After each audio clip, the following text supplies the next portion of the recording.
far. Go on.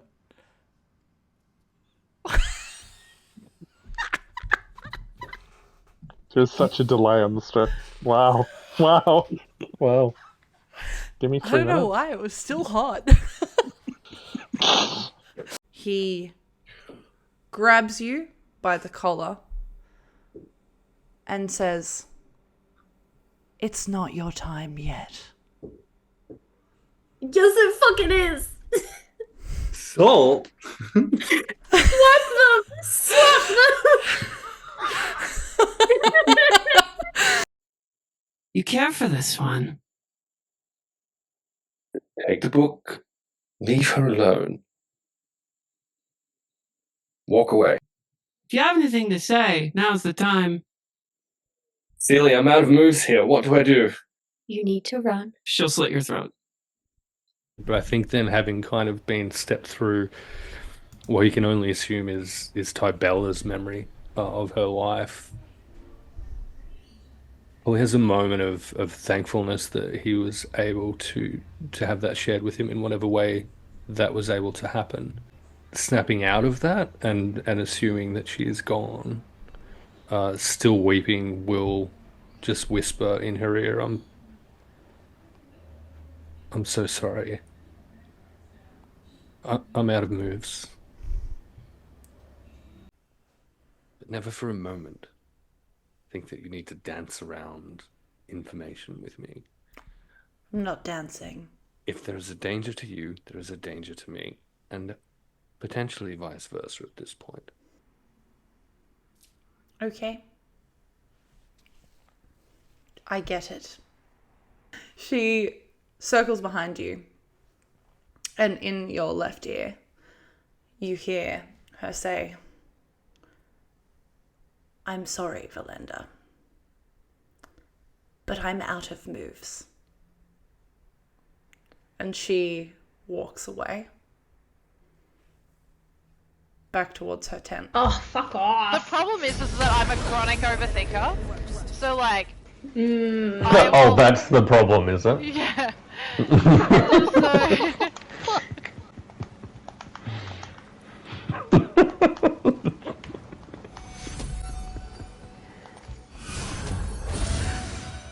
Woo! I'm just gonna overthink about what Prometheus just said for so long. Oh no!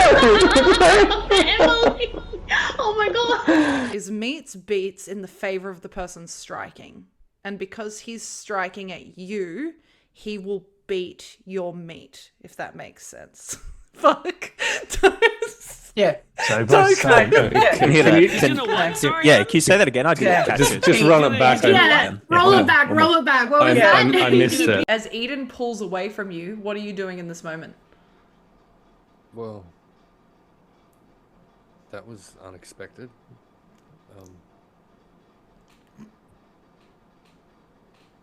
Thank you. Hey, you're welcome.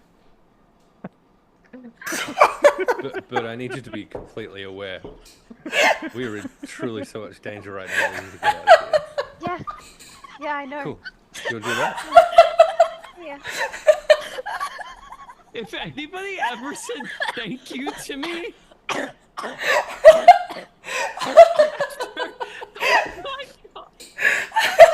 Oh, we all get our Wait, own is your guardian individual- Harry Styles? Hey, yes, it is! Wow! Oh my god! Is it actually? Do you know how long I've been waiting for someone to notice? I don't think we've seen. All this creation! Oh my god, I just sat! Like, that's how excited I just got! Wow! Wow! Oh! Wow! Fucking hell! Well done. Who doesn't want to watch Slayla Twift and Sari Tiles hanging out? Like,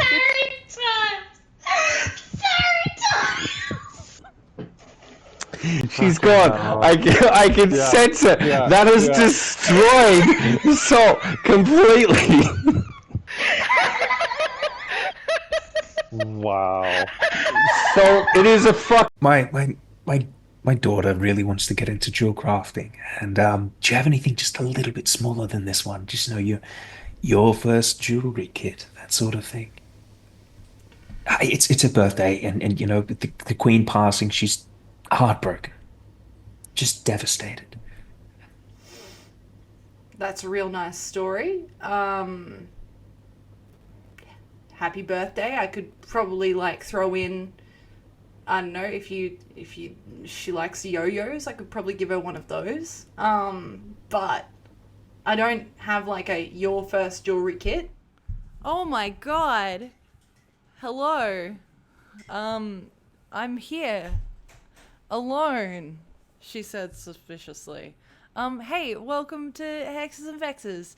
And to don't hello me. Okay, D20. Jeez, you leveled down now. Hey, welcome in to I want to say spontaneous, but that's a lie. This very special part 1 episode of Echoes of Divinity Beginnings and Ends. I will shout out the people involved very shortly. But hey, here we are. But a couple of things. My name is Emily. I am the GM, producer, and Chief Executive Thirstmaster here at Hexes and Vexes. We're on this campaign. You can find me in a bunch of other places, but that doesn't matter right now, so that's fine. But a couple of things to shout out. Just keep an eye on this channel and also over on the Lorites for Fuckbart Island. There is some really exciting stuff that's happening in the background at the moment. There's some filming and photo shoots that were done the other day. I'm aware of a couple of other people that are doing some stuff. If you want to find out who the cast is, you can head on over to my Instagram and also the Lorites, and you can check out the full cast list. It's out, ready to go. There's a bunch of people from all over Australia and the world beyond. It's really, really exciting. Very cool. Another thing to shout out, the regular Echoes of Divinity episode is tomorrow night, 7:30. So you get a double whammy, a double feature even. So yeah, it's gonna be great. I am the DM sometimes. Yep, cool. I would also like to take a really quick moment to thank our 3 special guests for this evening. You'll see them up on screen very shortly. As well as Rin_Vixen, who also features in this episode. But I'm going to stop stalling now. Let's roll the intro, and then I'll set the scene and introduce you all to it, I guess. We'll be right back in one moment. Durmada. A world once torn asunder, silent, lifeless, lost to the ruin of selfish gods and ancient magics, until the 4 divine siblings descended, Delane, Matisha, Nylani, and Thalassa. The deities made flesh, breathed life into the ashes. Now the world stands reborn.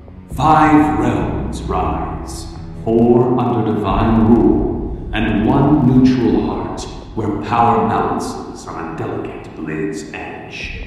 But fear lingers, and magic, mistrusted, unpredictable, still stirs beneath the surface. Something long forgotten always remembers.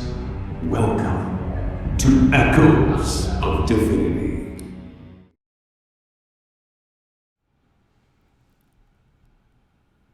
To set the scene, we have to go back just a little bit to a young girl, Amber Drody, watching as her brother and his companions made their way away from the Drody estate,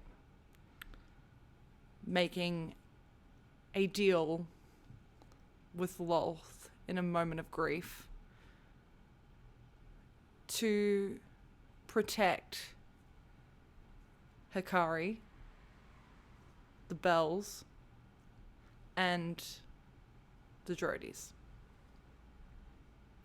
but not all of the party.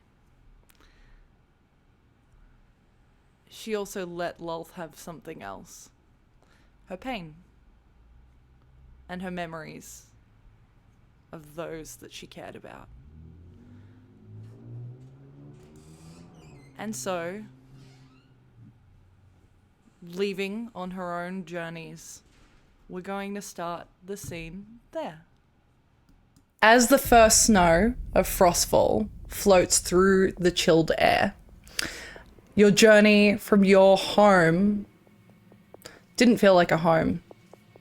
It's a fuzzy memory now. To a brand new home. Hasn't been too difficult so far, traveling through Kaivala, making your way across the borders of Maluhia, and eventually into Ascendis. You're smart. You've read many books throughout your time, and the state of Ascendis, as you remember it, is that the earth beneath the surface is starting to die, and no one can really explain why.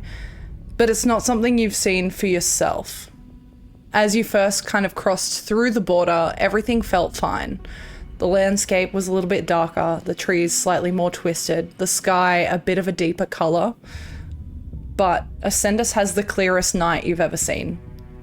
The stars shine the brightest in Ascendis. You've passed through the massive graveyard that extends for miles upon miles that Ascendis is famous for. And that's when the earth beneath your feet starts to feel different, drier, more devoid of life. Until you finally pass through Jairan, Ascendis' capital. Small little towns here and there, but nothing too overly populated. Ascendis is not the most populated area of the world of Durmada. Passing between snow-capped mountains, you feel a comfort in your chest as you look up and you finally spot a dark violet stone tower. There are these purple-hued dancing lights that kind of dance around the building, hovering between the buildings of its structure. And every now and again you see like a crackle of light blue magical arcane energy light up behind it, almost kind of like lightning strikes as you begin approaching it. It's a little scary, but you've had this comforting voice guiding you this entire way, the voice of someone you know very well to be the only family you remember, Lolth. You make your way to this big, large door with this big brass knocker on the front. And before you can even raise your hand, the door is open to you. This young man, this slicked back, kind of platinum blonde hair, elven, not drow, brings you inside, doesn't ask your name, doesn't ask anything about you, but leads you through these kind of twisted corridors, all stone, dark violet, until you eventually are led to a study/library, these dark mahogany bookshelves lining this entire room, these plush couches inviting after a long journey. And this individual does not introduce themselves, they just hold out their hand directing for you to sit. I think on the journey over, in particular, something that has felt a little strange is that she's wearing a wedding band and she doesn't know where that came from. And also she has these trinkets on a bracelet and doesn't know where they came from. So she's just going to put them on a necklace. So she's put her wedding band and the trinkets and she just kind of tuck them away, and she'll just kind of explore that later. But for the rest of it, her body is exhausted and she doesn't know why other than the journey, and she's fucking hungry. But it's good to be here finally. And I'm not quite sure where here is, but it's good to finally be here. It's interesting as well because, like, you can feel that your body is exhausted, but there's not a pain that you would expect to come with that exhaustion. You're not like, you can feel that your muscles are heavy and strained, but they're not sore. It's a different feeling than what you felt before. You are offered a glass of wine, this deep kind of purple color, that is held out to you. Whether you take it or not is up to you. She'll take it. This place feels right. And Lolf has never led her astray. So if this is where she led her, then this is right. Elsewhere in this building, there is a drow, slightly more mature, but not with the lifespan of elves. Not old by any means. Definitely older than the elves that Amber has encountered. But Naesar, this is someone that you're very familiar with. This is Solenzara Quirinath. She is drow, this ashen violet complexion, this white platinum blonde hair, neatly kind of falls beyond her shoulders, these piercing red eyes, and there is an energy that follows her into every room that doesn't feel overpowering, but it's the type of charisma that makes you want to listen to her every time she walks into a room. You are incredibly familiar with Solenzara, having been here now for a little bit of time. You watch as she kind of braids some of her hair off of her face and turns to you, and she says, Naesar, we have a new guest joining us today. Someone is going to be an integral part of this family moving forward. I would appreciate if you could show her the ropes. And as she says this, Neph, would you mind describing your character for us, please? Sure. So Naesar has light blue hair that kind of fades out at the tips. It's as though the ends have been sun bleached compared to the rest of it. It's been braided away from her face so that it's not going to fall into her face while she's doing whatever her very muscular frame is capable of doing. She's clad in very simple but elegant sort of clothing that gives her a very good range of motion. She's not especially tall. She's not especially thin. She's the epitome of medium in all other means but her muscles on her arms, and she's quite well toned. And her face is a picture of calm, I think, in this moment.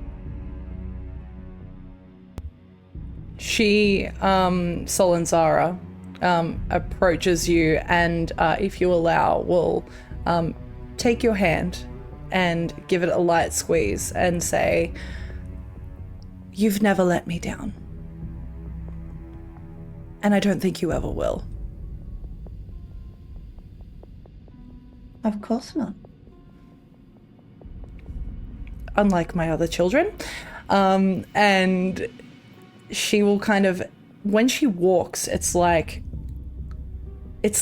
almost a dance in the way that, like, it feels like there is a rhythm to it, but it's almost like it comes naturally. She's not trying, it just happens.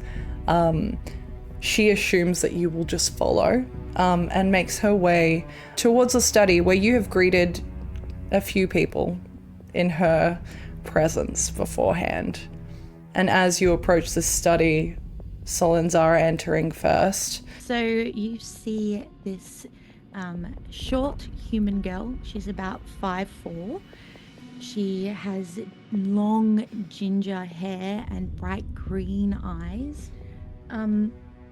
She looks almost unwell, incredibly pale, bags under her eyes, tell like signs of a human who's been through a lot of distress. Clothes are too big for her. They look like they were made for her, but now sit baggy on her little frame, and there are massive bags under her eyes. But she holds herself with a posture and with a grace of someone who knows how to behave in society well. I think something that Naesar would notice with this kind of unwell nature of what is a human woman is that this is someone that it's almost like with your senses you would be able to smell it. This is someone who has been through immense stress and anxiety and is kind of barely coping at this point in time. Something that you've probably seen a number of times in this house specifically, particularly in these introductions. Solanzara will make her way to you, Amber, and there will be this kind of warmth that you feel within you, almost like, without saying anything, Lolth's way of kind of saying, this is where you're supposed to be. And this woman approaches you and she holds out her hand for you to take. I take her hand. She gives it a light squeeze and she says, "You're safe now. You're home."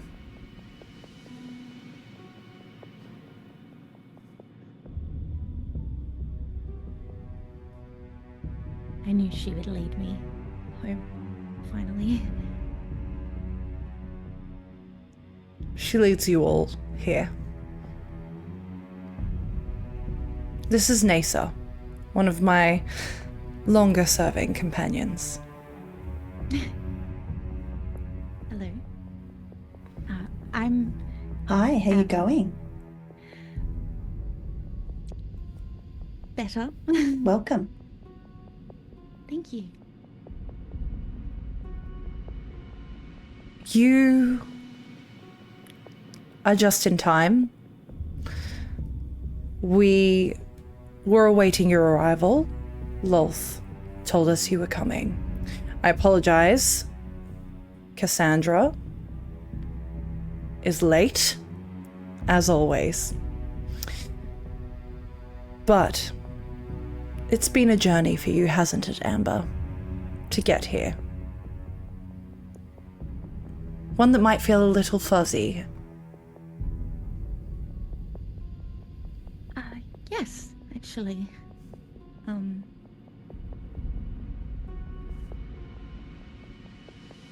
Yes, I was in a house. I don't recognize the house.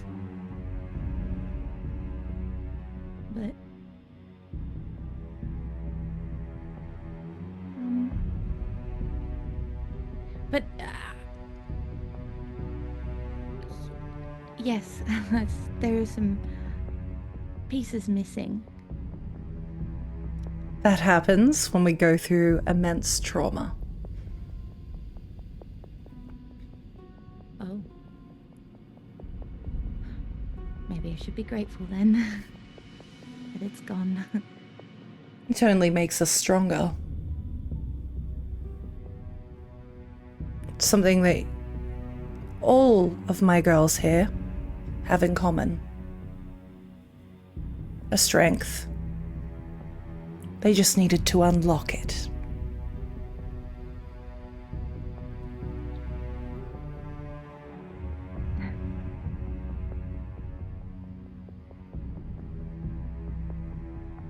Well, it's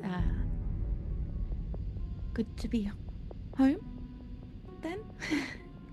As you kind of say this, someone that you would recognize, Naesar, quite well. But Amber, you have never seen before. A drow femme-presenting individual enters the room silently, doesn't say anything. She has an ashen violet hue to her skin, drow, these like piercing blue eyes. She has these kind of scars across her face, and this hood kind of half pulled up over her head. This is Cassandra Natara.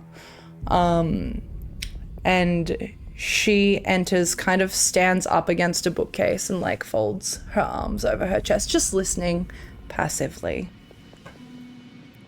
And Solanzara, without even acknowledging her, just says, Cassandra, no, better late than never. And then looks... It's not like she looked away from you, Amber, but you could tell her attention was distracted momentarily before it comes back to you.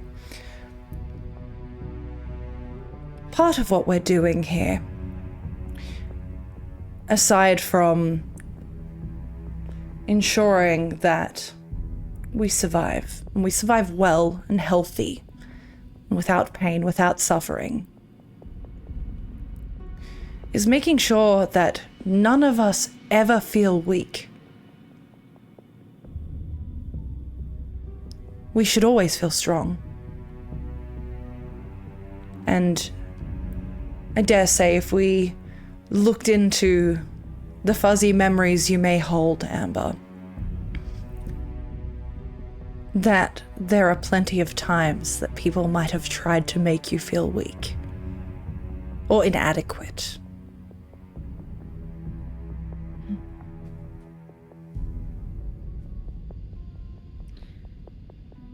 This body doesn't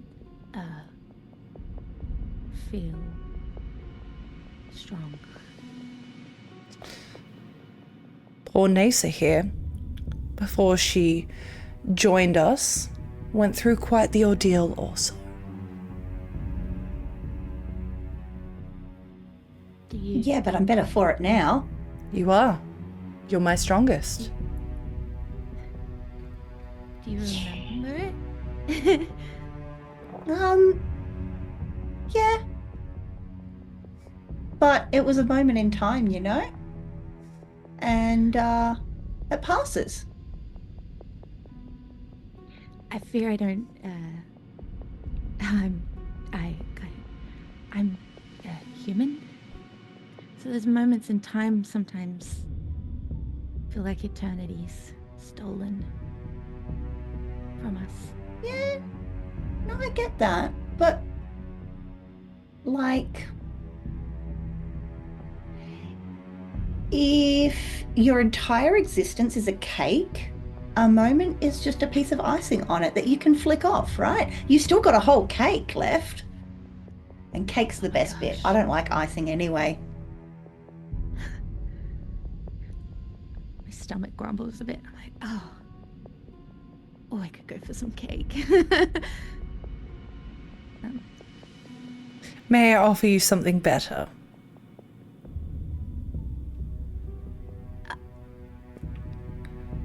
Yes, I don't... let me, just to be real candid, I do not know why Lolth sent me here. I know that she is my only family, and I serve her. That's not true anymore. We're also your family. And to be clear, Amber, the reason Lolth sent you here is because she is only here in Durmada because I brought her here.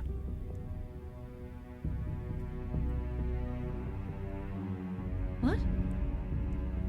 Who are you? I'm Solanzara Quirinath.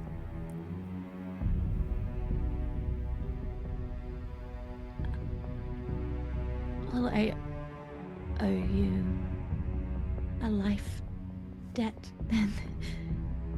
And I take a knee, and I bow. Please, no. No need. Embarrassing, really. But I brought her here for people like you.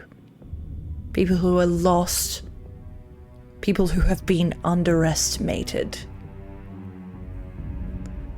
People who need strength of their own, with the support system of a family.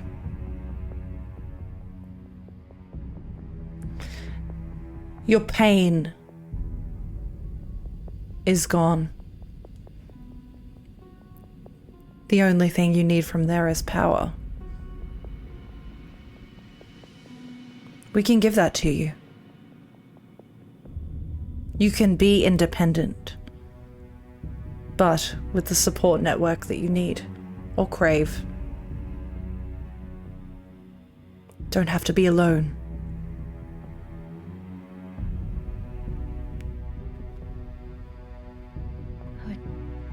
I would like that.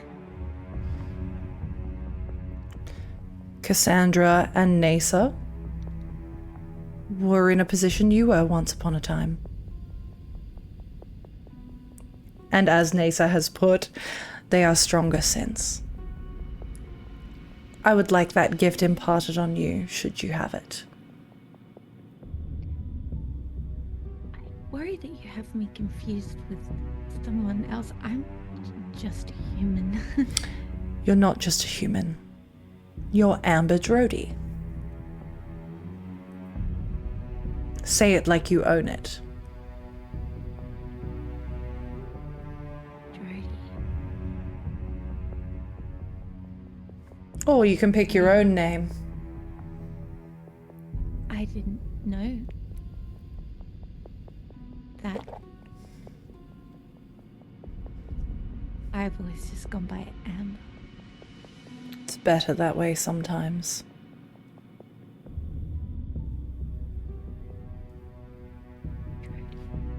Cassandra here disowned the Natara name some time ago. You, look over and see Cassandra. Looks like she's not paying attention. She looks like she's just picking at her fingernails.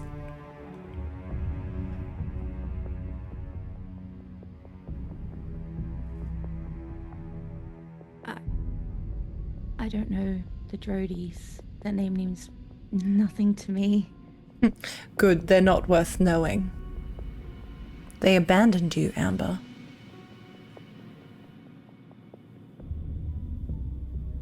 Why? The same reason families abandon most. They deem them unworthy. Stupid decision.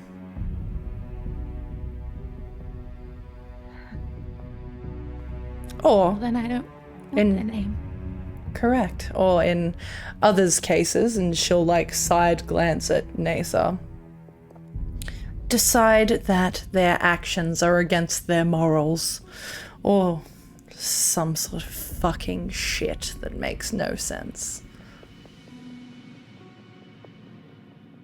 If they didn't want me, then I don't want their name, and I don't want them.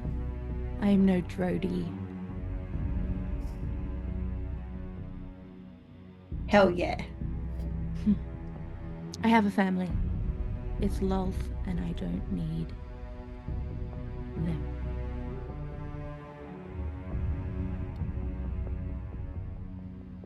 If you will allow, I would like to have Naesar impart a gift on you. It will make you physically as stronger as the sentence that just left your mouth. The strength you want, physically, will be backed.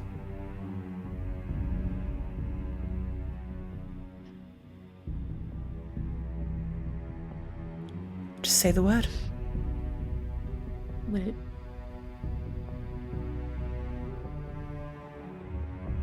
it make me strong enough to destroy them if they ever came across our path? In the click of a finger,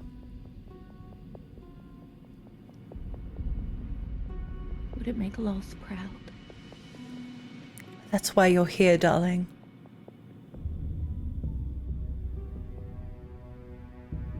Then I accept. Then I'll see you soon. I'll leave you with these two. You call for me should you need me. And Solanzara will give you a glance, Naesar. You know exactly what she's asking of you. And she will leave the room, closing the door behind her. So Naesar takes a step forward.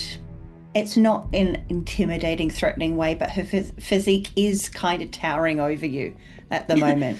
And you are kind of like hearing what Solanzara said about everyone having moments of weakness before they came here. You probably in this moment would be wondering what Naesar's moment of weakness could possibly be, because she seems pretty happy with her sort in life. And she very slowly sits beside you and says, I promise you are going to feel so much better after this. Like, it's a moment. It's like the icing. We pick the icing off and we still have the cake, right?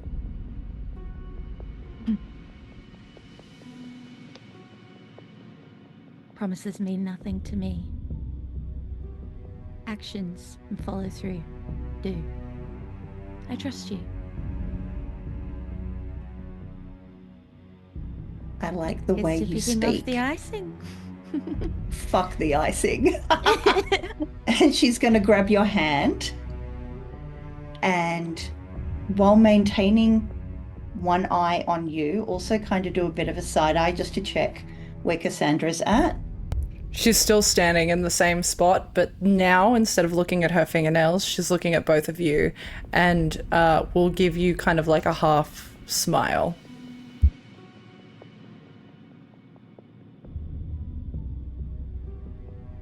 Take a deep breath in and breathe out. And as you breathe out, Naesar's fangs are going to puncture your skin, and it feels in a moment like everything that was, everything that is, and everything that could be has condensed right into this singular moment.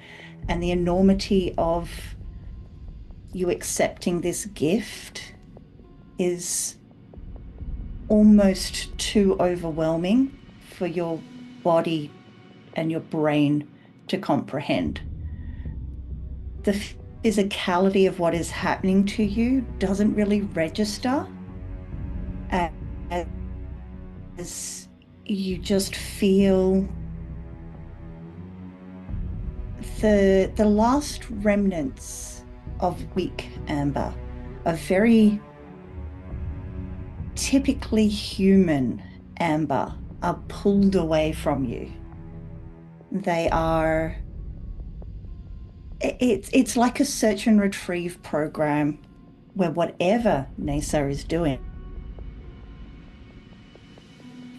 is going through your psyche, going through your history, going through your possible futures, and pulling out all these moments of weakness, of indecision, of being unsure, of being told that you're lesser than. And they're being replaced. The voids are being filled with something grander than hope. It's the power to make your own decisions. It's knowing what choice to make. It's knowing who you can trust. It's an innate sense of worth that perhaps Amber didn't necessarily have before. And as this building and growing of the enormity of your current situation and your potential futures comes to ground in a moment, Naesar's other hand that isn't holding yours is resting on your shoulder, and you just feel a slight squeeze as she pulls away from you, still sitting next to you, looking at you, as though she's searching your soul for maybe something she missed that she can take away from you that you are not going to need ever again.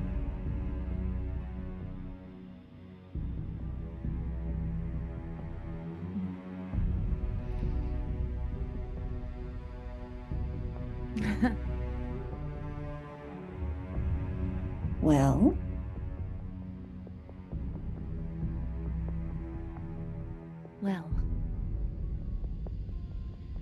how are we feeling?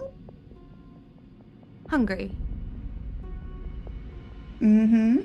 We can fix But I don't that. want cake. No, fuck the cake, right? Fuck the cake. Cassandra kind of pushes herself off the bookshelf and makes her way over, and she says,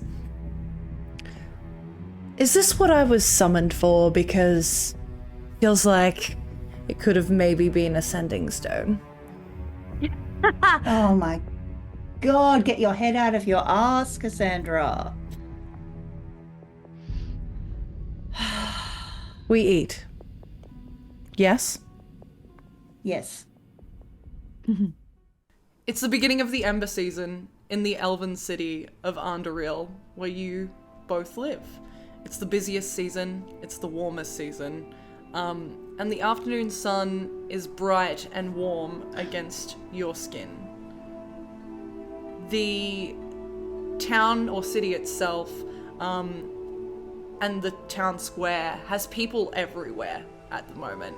There are children kind of playing some sort of a ball game. There are people dining at small little coffee carts that all seem to be moving, and food carts all moving amongst each other in this city square. As you, Alicia, have stepped out for the start of your day, or mid of your day, as you head towards a bookstore. The Starlit Pages. Passing through all of these different groups of people. You've been here a few times now. It's a comforting place, whether you find it that or not. It's this tall, like a skinny building, but tall. As you enter through its doors, you look up, and this bookstore looks like it goes on for multiple floors. There is that kind of dusty pages smell that you would find in old libraries. As you begin to browse. Alicia would be probably in some sort of like very light, sort of almost floaty kind of fabric. Like think of Arwen, when you can like kind of see her boob a little bit. You know what I'm talking about? Like that, right? But very just like this very elegant but very loose fitting clothing that just kind of flows with her wherever she walks, kind of creating this sort of like illusion of almost like she's a cloud or something. But it is decorated with small pieces of jewelry that resemble the church that worships Amaryllis. And she steps in, looking around, kind of just taking in the smell of it. There's a moment pause of reveling in that scent. And she starts up the stairs to go to the top to just see what's up there. Excellent.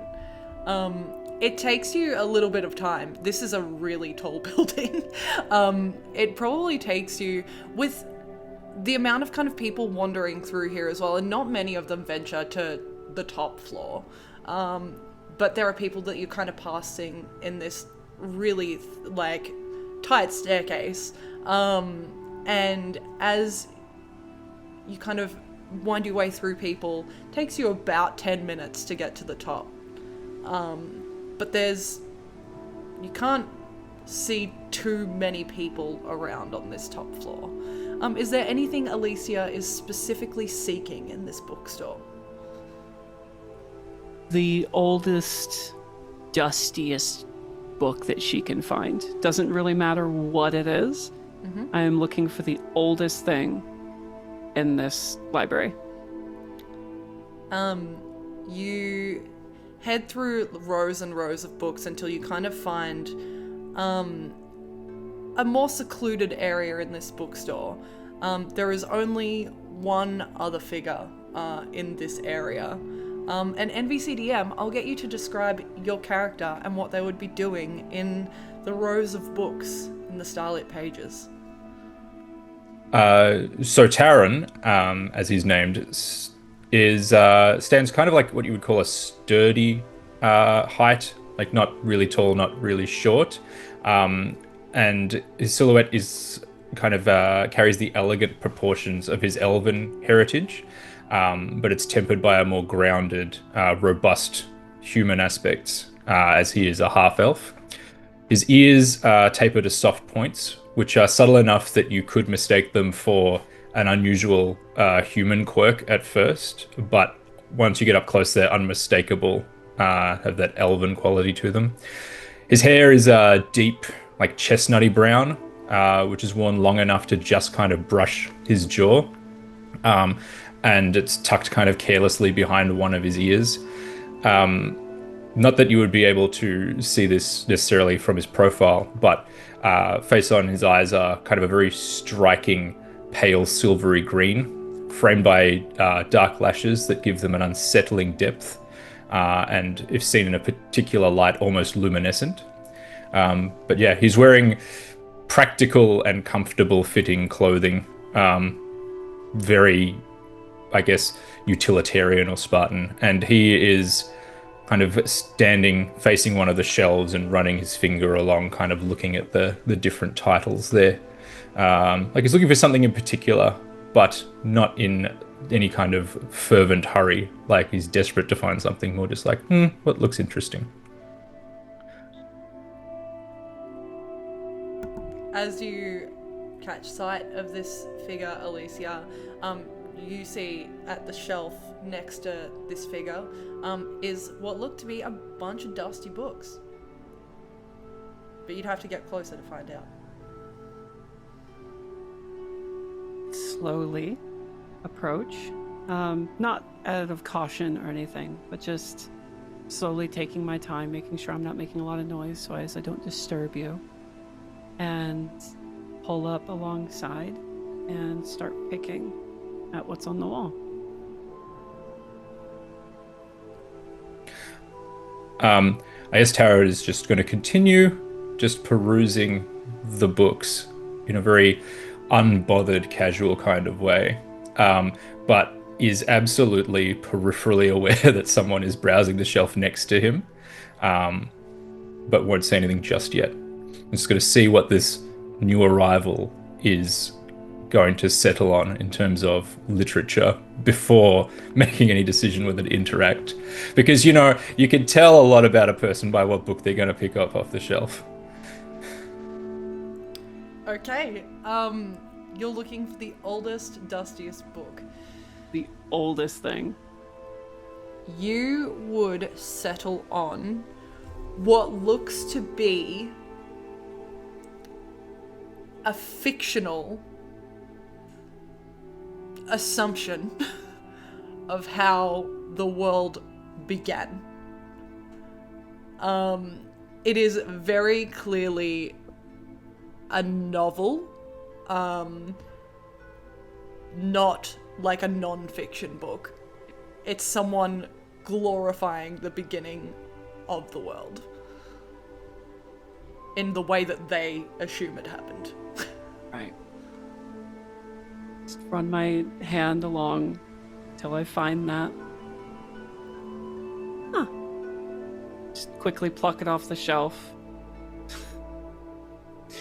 The dust comes with it, just Yeah. wipe it.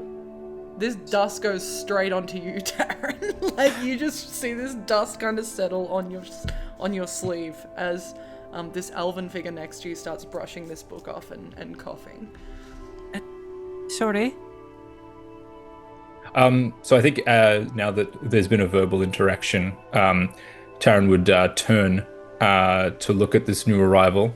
And Alicia, I guess now you would notice, now that you're sort of facing towards you, his eyes, as I described them previously, as they catch the light, looking a little bit luminescent. But to look at you, it kind of gives you like a once up and down very rapidly, and then smiles. And when he smiles, I could see it arrives slowly and reaches his eyes like about a half a second after it appears on his face, which gives you the impression that he means it completely.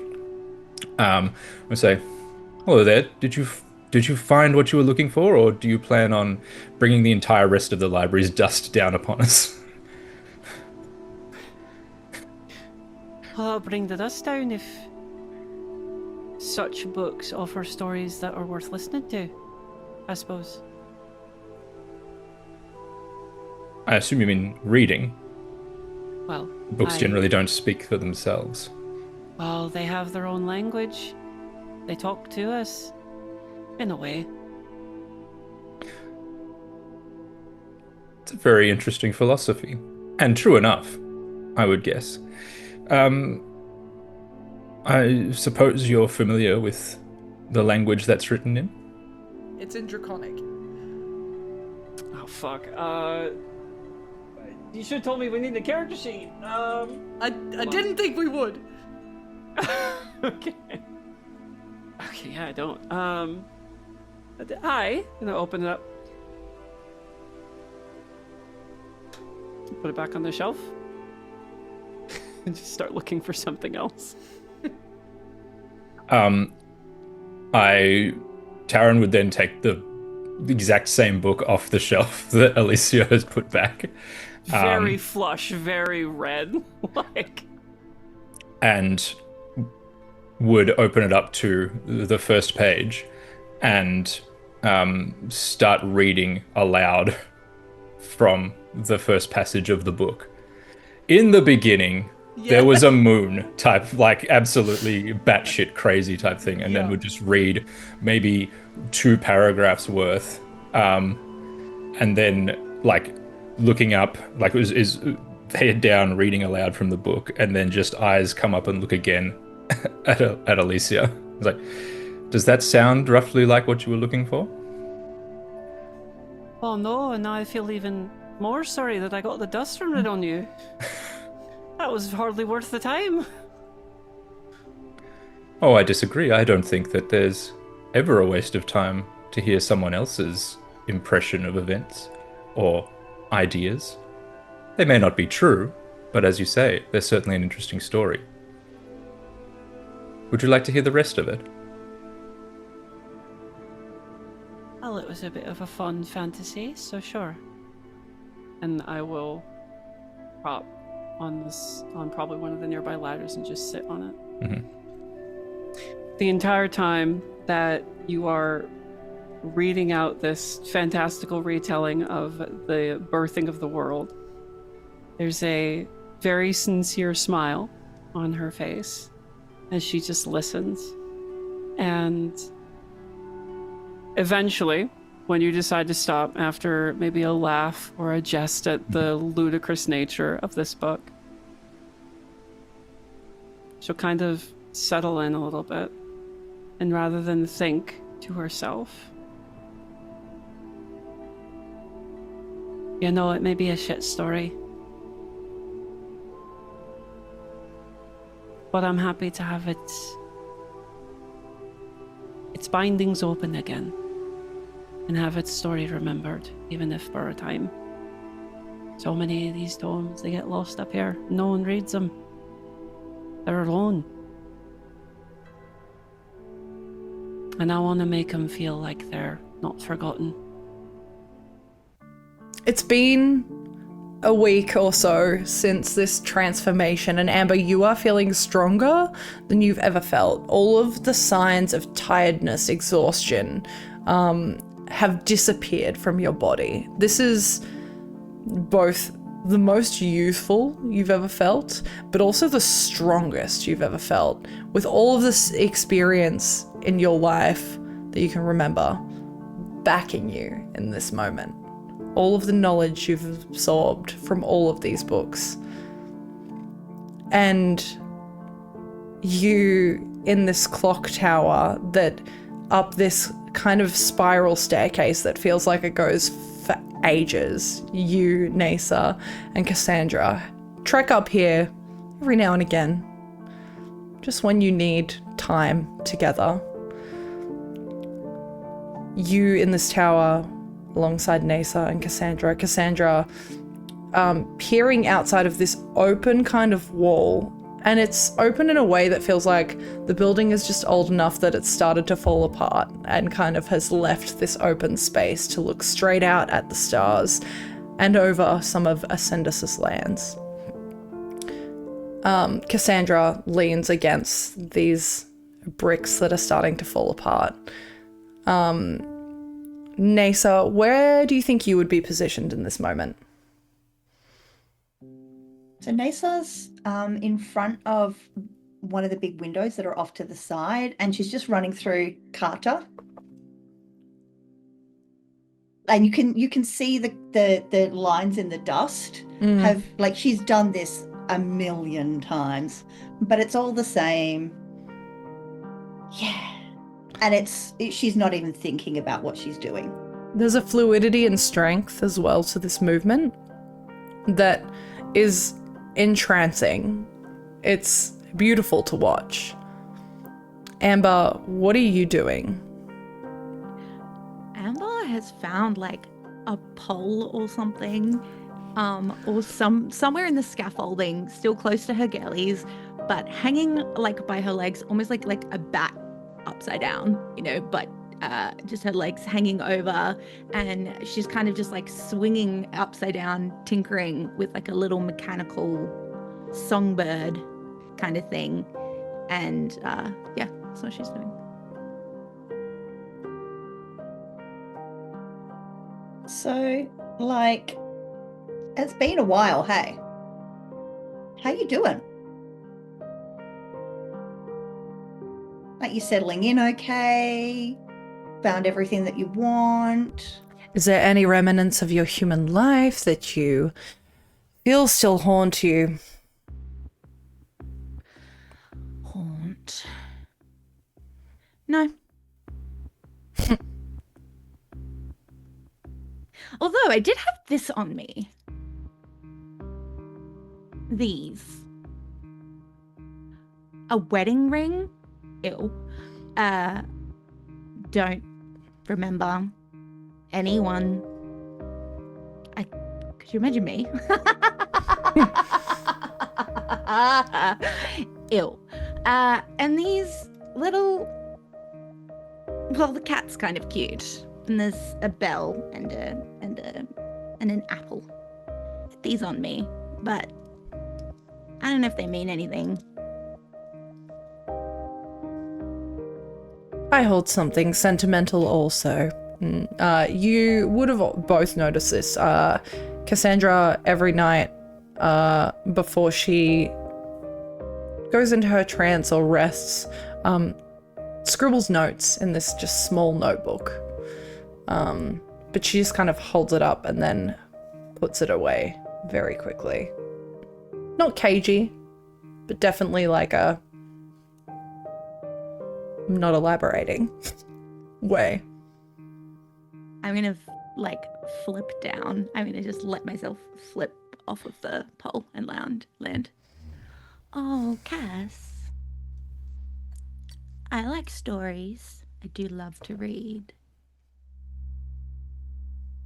You first.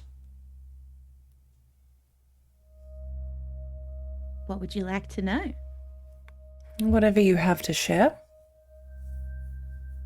Yeah, tell us a story. Naesar and I are well acquainted at this point. Be nice to learn about our new sister. I'm afraid I don't have that much to share. Loth. Apparently, I had a family who thought I was not worth something, but Do you know what is fun, though? Is I know Mama Quirinath's son.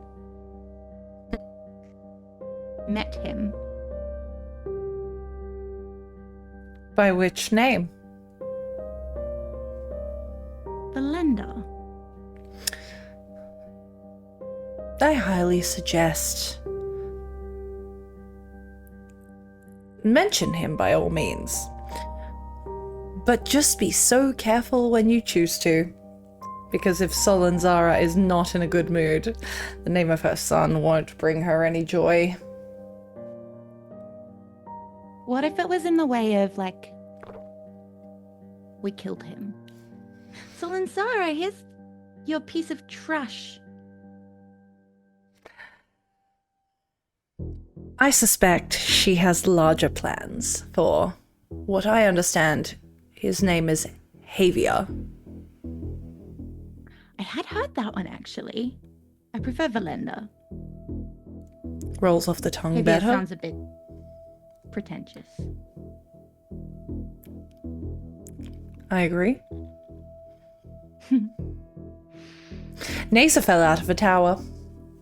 What? Yeah.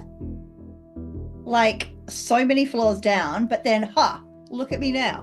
Whoa! Wait, like before or after? Down. Oh, like before.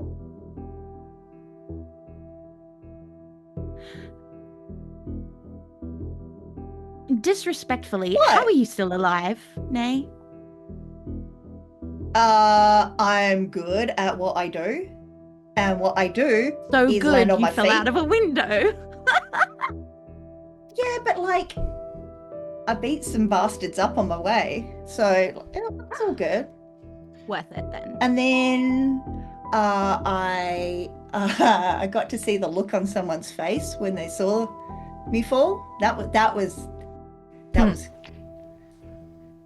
pretty good. That was pretty good. It's nothing better than watching someone think that they've lost someone that they care about, right? Right? Just seeing that light flicker in their eyes, that moment of, oh no! Delicious. That's their own fault. Feelings get you killed. Right? Oh, God. However, no. So I Yeah, couldn't what? let myself feel for you two, surely, because it would get me killed. But if anybody did kill you, I would kill them and their families. Just so you know. So don't die, because that's a lot of work. I'll see what I can do about that. Don't jump out of any windows. Not quite sure how much family I have left, to be quite honest. You haven't been keeping a list? Well, no. There was only my immediate family. One of which is still alive and still here. What's their name? Doesn't matter. They are a prisoner, my father. Your father is the prisoner, or your father is keeping them prisoner? No, he is a prisoner here.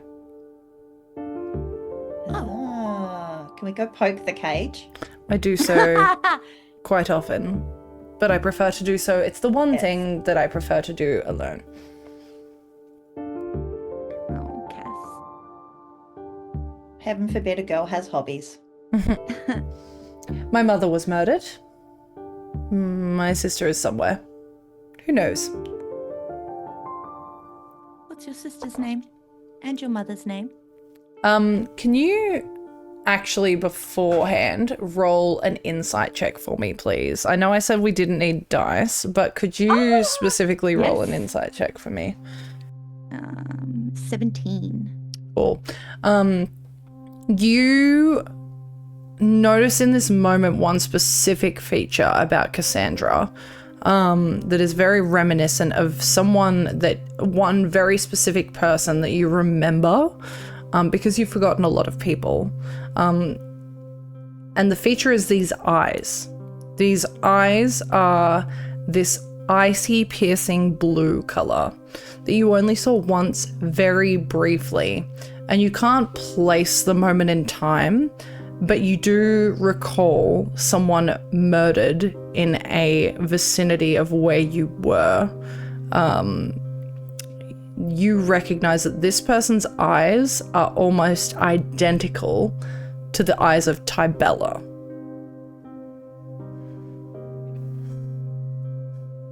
I approach her slowly, and I just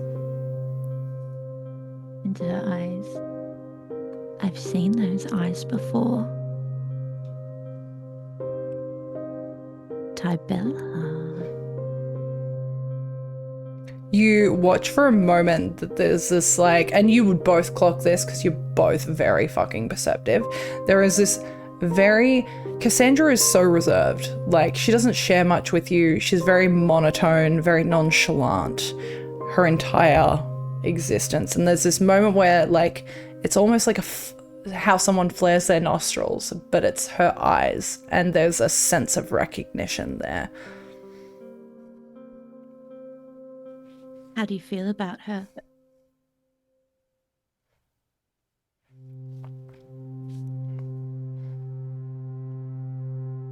She was so innocent when I knew her.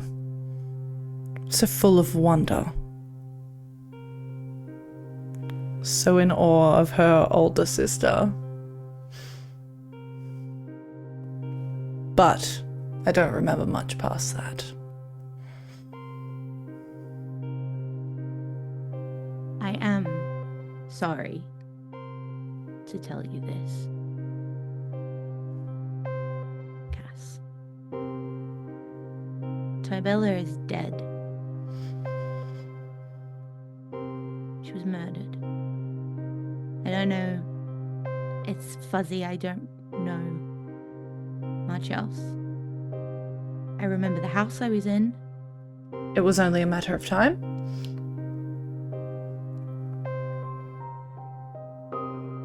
Girl, just let go. Control is an illusion. Just let it go.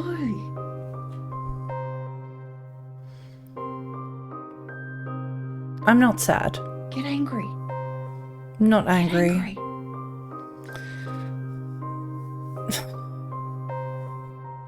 All I remember of my family was when I was young, I would overhear conversations between my parents in hushed tones.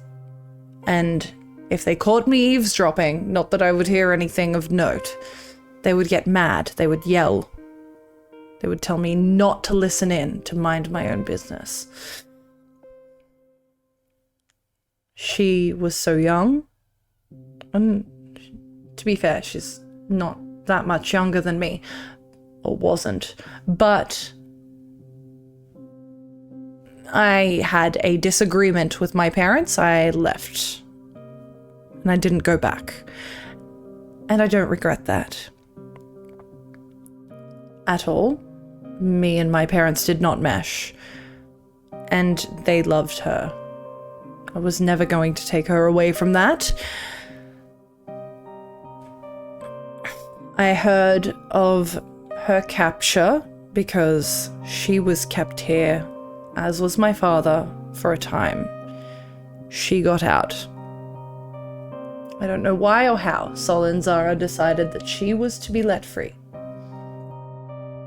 And she was. And I haven't seen her since. But when I left, initially, I was attacked. Hence all of the scars. And all I remember was the voice of Lolth in my mind. I remember her comfort. And so I was guided here.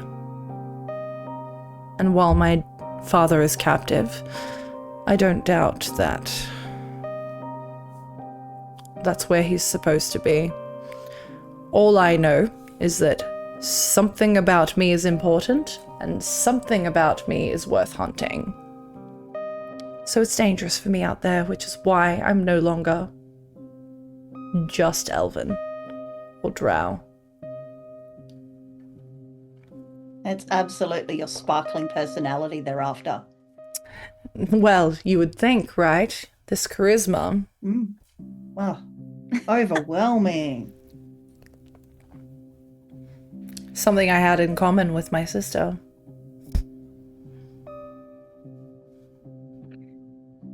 Yes. Well, I guess seem we're to recall just... her not liking me very much. But that's fuzzy too. Or did she like me? Her loss, I guess. I remember. There are more important things. Don't get Naesar started on balance. Oh, You just Obviously. did. You just did. Why would you do that? You're obviously not very good at it, Nay, because you fell out of a fucking clock tower.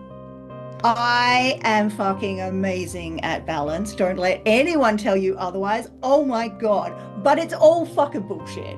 Like, it's all a lie, man. It's all a lie. Like, you think you're balanced? You think you got it? You think you're light, dark, whatever? All the nature, all the under nature. It's all bullshit. It's all bullshit, man. It's all a way to control your mind. And the second you actually realize that, that's when you're actually free to go and do like big important stuff. Anyone who tells you otherwise is either lying or trying to sell you something. Honestly, it's all bullshit. I take out a flask and I have a swig and I hand it to Kat. I used to have a friend. Well, okay, so now I've still got friends, but I used to have this one friend, right? This one friend was like, balance is everything. And his dad was like this main guy of the place that we were like, let's follow balance. Balance is so good. Woo! But you know what? They were just fucking lying. It was all like they were lying to themselves. They were lying to each other. I found this other group who were like, no, that's not the way. We've got to like it's all in balance. And then you know what? I sat down and I thought about it. I do what I do, and I'm like, pull, punch some trees. Yeah, everything's really good. Hang on a second. It is all bullshit. It's just a way to control people, man. We don't want you to think for yourself. You know why? Because you need to be searching for balance. Like some sort of fucking cult. You know? Right! I take the flask back from Cass. And then, so he was the one who was like, no, when I fell out of the tower. Fucking hilarious. I'm like, this is what your balance has brought you. Who? Oh, just some dude named Hikari. Like, he doesn't even really matter anymore, hey. He was just this guy who thought he was really cool because his dad was supposedly really cool. They weren't cool. They were idiots chasing a dream that doesn't even exist, man. It's all bullshit. They'll all learn. You know? Nay, have a drink. And I hand you my. No, I'm good, man. Oh, actually, that smells pretty good. Yeah, thanks. The city of Andoril is nothing like you remember it. Mere week or so ago, the gods Amaryllis and Vespera came to a head. Amaryllis, done with the creation of Durmada and bored with the idea of spending eternity here, attempted to wipe out the entire of Durmada. It's not really clear why she wasn't successful, but in the lead up to this, the ripples of magic and arcane flashes that just flew through the air like wild magic, almost like electricity in a storm, is nothing like either of you have ever seen in your lifetimes. In the passing of this event and the loss of most of the people that lived in Arnduril, including the structural integrity of the city. Salvage. People have been trying to get anything that they can out of this city because it's become very clear that it's not going to be as simple as rebuilding it. It's probably going to be starting over something new. But in a rare moment between all of this, you both find yourselves together, knowing that your other companions are alive, but tending to other things. And it's kind of the first time that you've been able to take a moment to yourselves since the events of the calamity.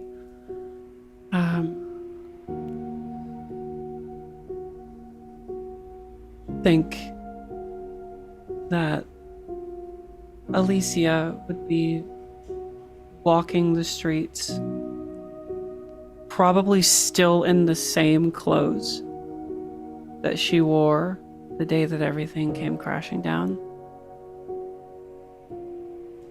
and would see the ghosts of all the dead as if they were still there,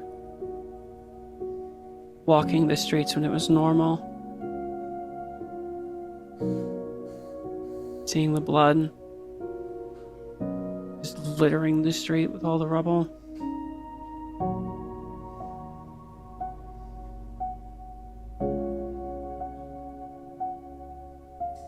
Just taking it in, swallowing hard, just scanning for anything. Alicia is still wearing the iconography of Amaryllis on her body and is clutching it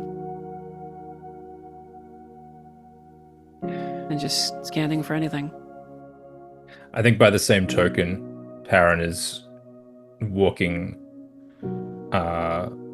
with Alicia and scanning around, not necessarily burdened or privy to spectral visions of the dead, but just the material destruction of the city. And, you know, it's that breath hold where you reconcile everything that has happened, and you just kind of sit in that silence before someone speaks or says something or breaks the moment. But just looking around at the devastation, the buildings having been destroyed, rubble, I assume, littering the streets, reconciling that against what used to be there. It's like, you know, that was this building and this was where these things happened. You know, when you live your whole or most of your life in a city, you know it reasonably well, and you associate particular locations with particular events, and just dealing with all of that, I guess. I think as you're both like walking, there'll be a moment, considering that you're doing that, Tarron, where you'll see where the starlit pages once stood, where the two of you met for the first time, completely decimated. A couple of like books that are just torn to shreds, but it was there.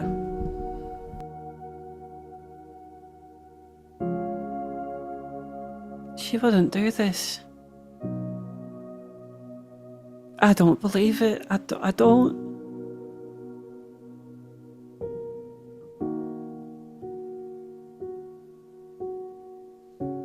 How many times have people said that they know a thing is happening or it's going to happen? They have it in their head that they're correct. It's the only interpretation.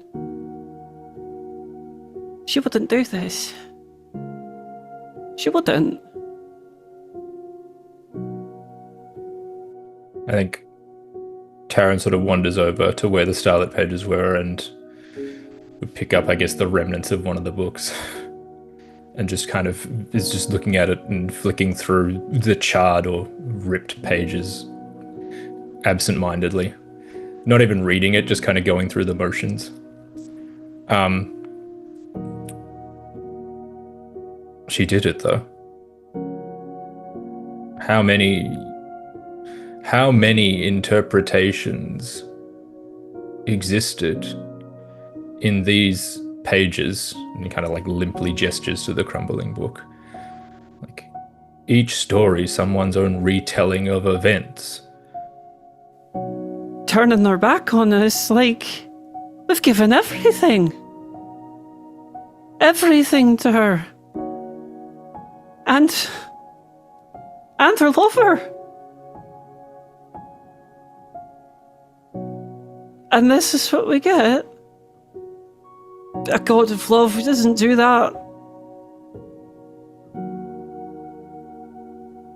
It must be wrong. It's both. Who are we to reconcile what the gods do? They operate on their own agenda. But it can also be wrong, what they have done. That doesn't mean there's a reason for it. They act on their own whims. As he drops the book and lets it thud against the debris. As kind of a punctuation to the sentence. Aye.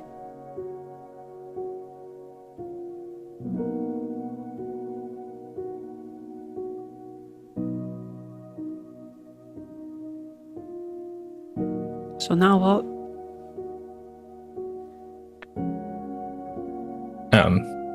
Tarron would, I guess, traipse the few steps back to where Alicia is standing, and would take her free hand in his and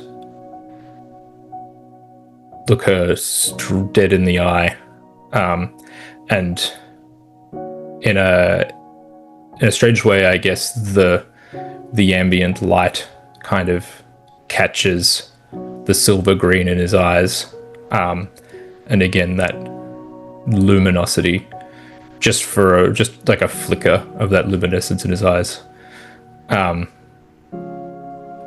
would catch and then is gone. And Tarron would say, "Your belief and devotion, Alicia, was real. Misplaced, perhaps, but real. What we do now is write our own story. If the gods have chosen to abandon us, we get to decide what kind of world we will create. Not in the way they have, with sweeping gestures, destroying what they have wrought as easily as erasing words from a page, but letter by letter, with small deliberate acts, we will decide what the world will be. That is what we will do."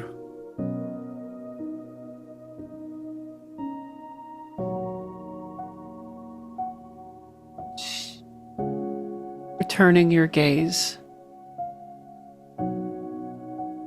hanging off of every word.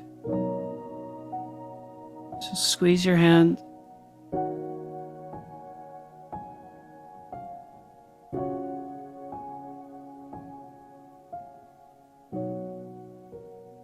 Okay.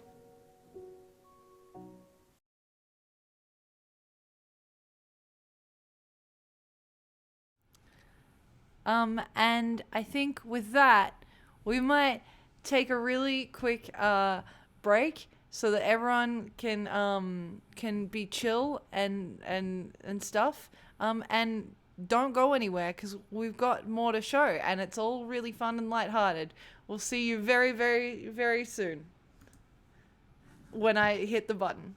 I have heard this song and I have opinions. I think Salt goes Give first. me your opinion, Salt. When I think about you and kiss me. Nah, turned off. Thanks. Get out. We need to go to a break. Thank you for your honesty. Thank you for sharing this history. You're older than anyone else I know, so maybe that's a compliment, right? Like, well done on making it through all the years. I'm not good at talking. Yeah, thanks for talking. Let's watch the balcony.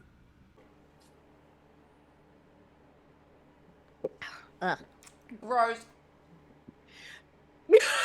Jenna needing like a lead up to hers is so fun.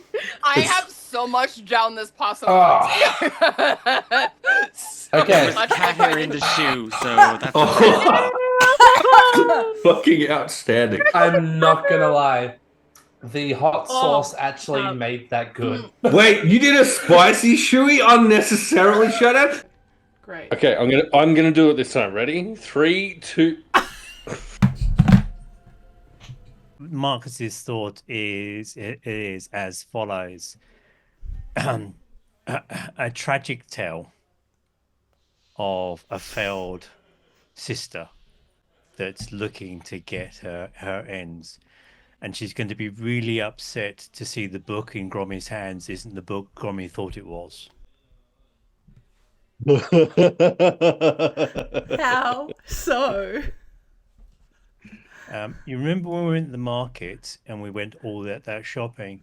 If you look at my items, I bought a book that was about the same size and shape of the book DM. Oh, you fuck. And when Grommy asked for it, it was a bit too obvious that Grommy suddenly wanted to be our friends. And Marcus is like, we've been horribly betrayed. Let's see who's doing what. Beautiful, sneaky bastard. I Holy love you. shit. So never Yes. going Yes. to. Yes. I don't remember what was the previous you puzzle because I wasn't here. That's It was- correct. Yeah, You- give yeah. you up. Yes. Never going to give you up. Never going to let you down. And with that, How do you want to die? old age, please. We're playing D&D. It's fine. It's not fun. I'm scared. Good. Everyone, tell Emily how much we believe in her in this moment.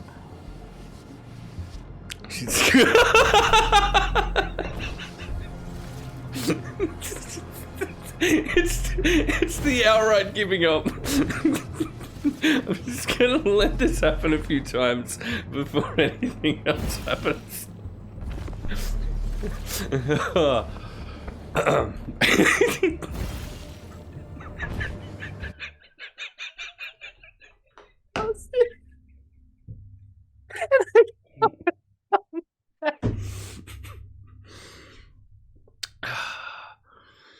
Oh shit.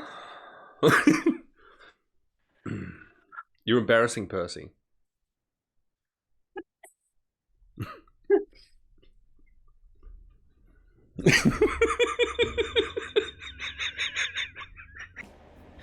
I can handle a lot. My mom made me real strong.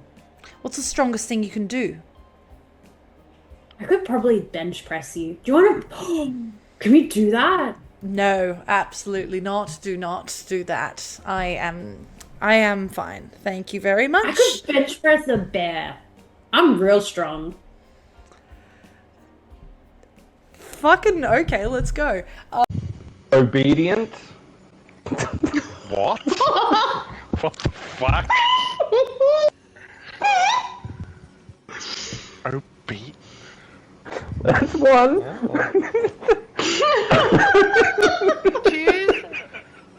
Choose your next two so fucking wisely.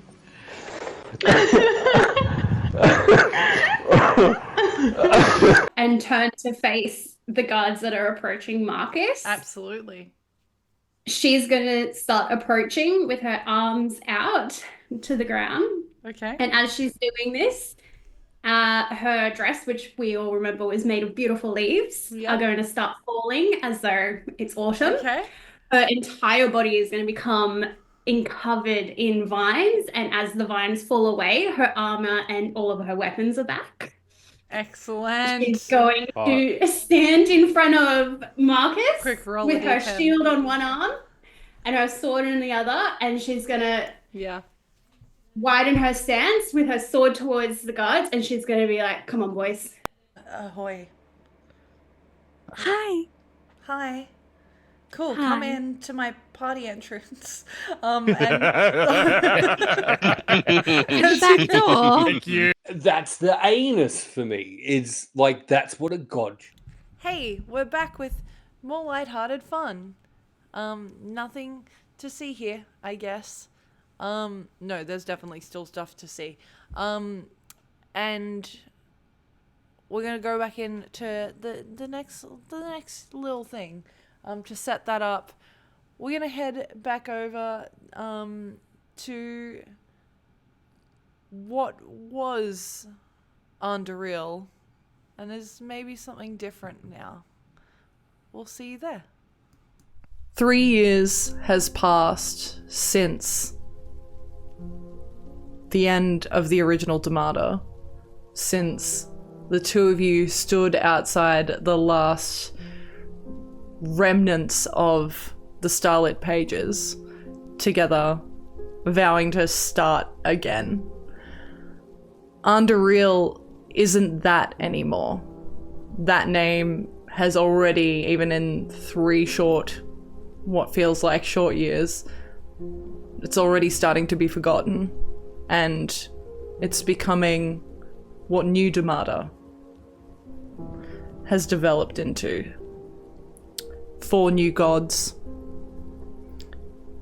slowly kind of making their presence known within this world.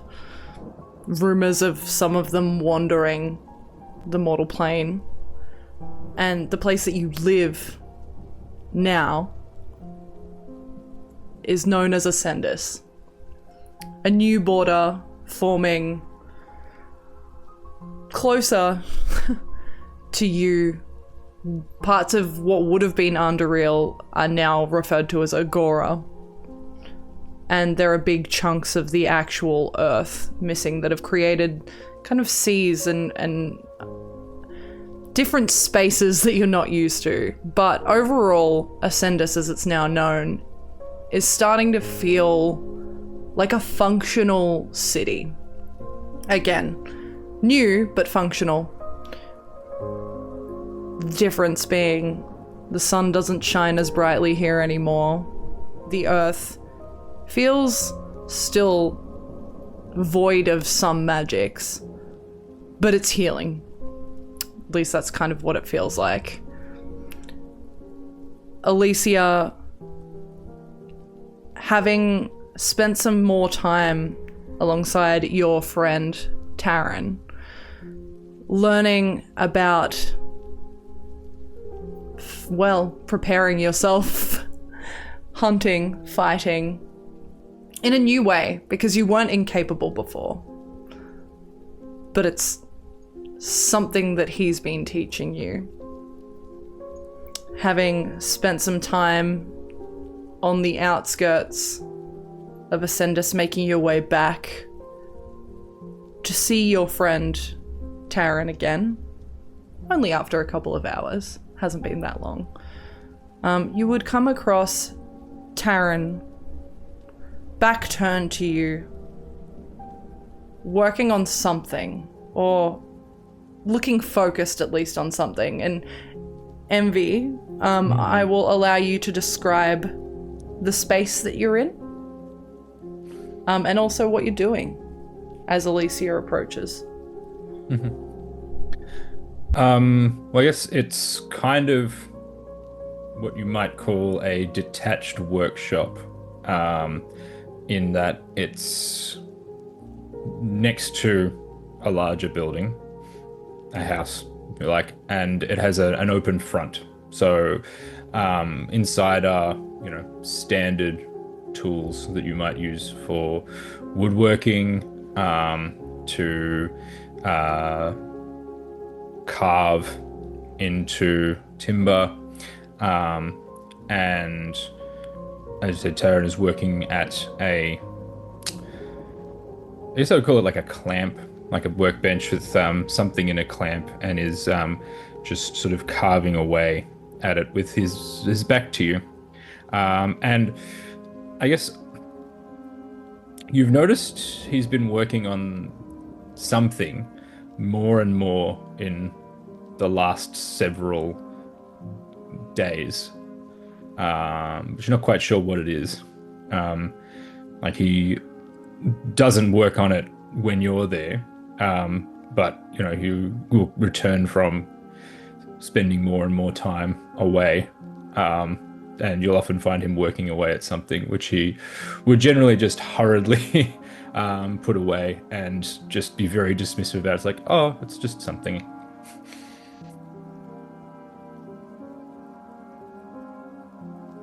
Kind of silently appreciating you from behind. Start to take a couple strides forward. Mm-hmm. You know, if you keep up the sedentary lifestyle, I'll become a better hunter than you yet. You know, I can hear when you sneak up on me. And it doesn't turn around at all. Aye, and I'll get better at that too. What's you working on? Just that project? Oh, yes. No, it's almost finished now, actually. Are you gonna finally let me see it? Perhaps. How was the hunt? You've been spending more and more time away. Aye, a little bit productive. I was gone only not for a couple hours. But you miss me. He snorts. Something like that. Aye. Longing for the days of reading in the library. Perhaps one day they'll return. But not yet, I fear. Oh, we got a lot of work to do before then. Yes. So much. Speaking of, actually, I've thought about maybe taking what I've learned, just over the past few years, and as well as in the church itself, maybe going out to the rest of the world, see if other people need help. So I can imagine if we're at where we're at now, the rest of the world's probably going to be a little bit worse off. And as you say that, you would see like the sound of blade on wood would stop, and Tarron put both, like, kind of leans onto the bench a little more, and you see his shoulders would rise and then fall as he lets out a big sigh. Like, But I say something wrong? No. As he turns around, I've expected this. Despite what you may think, I am quite observant. Well, I know that. I was hoping you might come with me.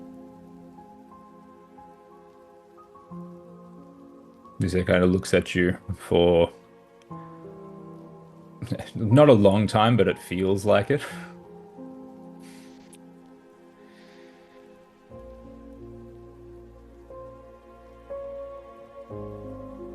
It was a stupid thing to ask. I know it. I know you're busy. You got stuff to do here. Just, you know,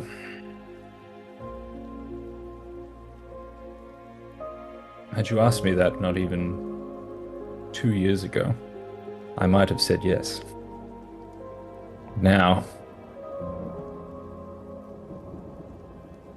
there's too much to do.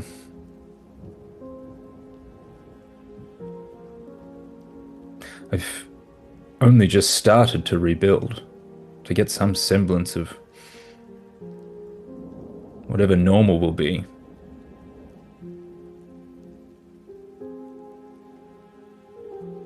Can't just leave that unfinished. I know. Take the bow off and prop it against the door. The door frame.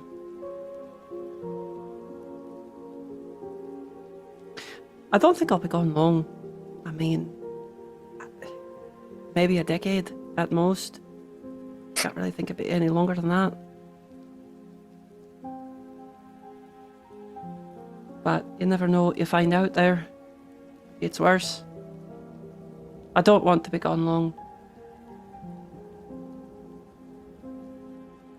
We can never predict our own stories. Do you know where you'll go? Have you thought about it? Maybe south. Been hearing rumours and whispers of new gods and their mark on the world. Feel like if we're going to start over, we should probably figure out what that mark is, I guess.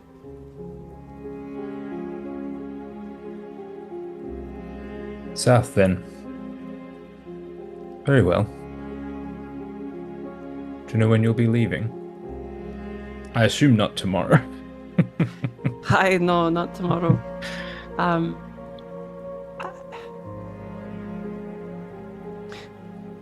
Not soon enough, but also not far enough away. Looking back with almost like a pleading.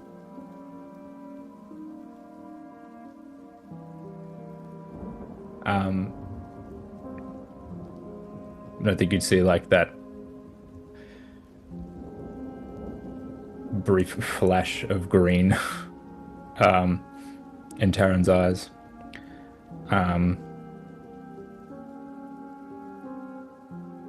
Maybe it's the light catching them. Maybe it's because maybe it's because he's fighting back tears. You don't know.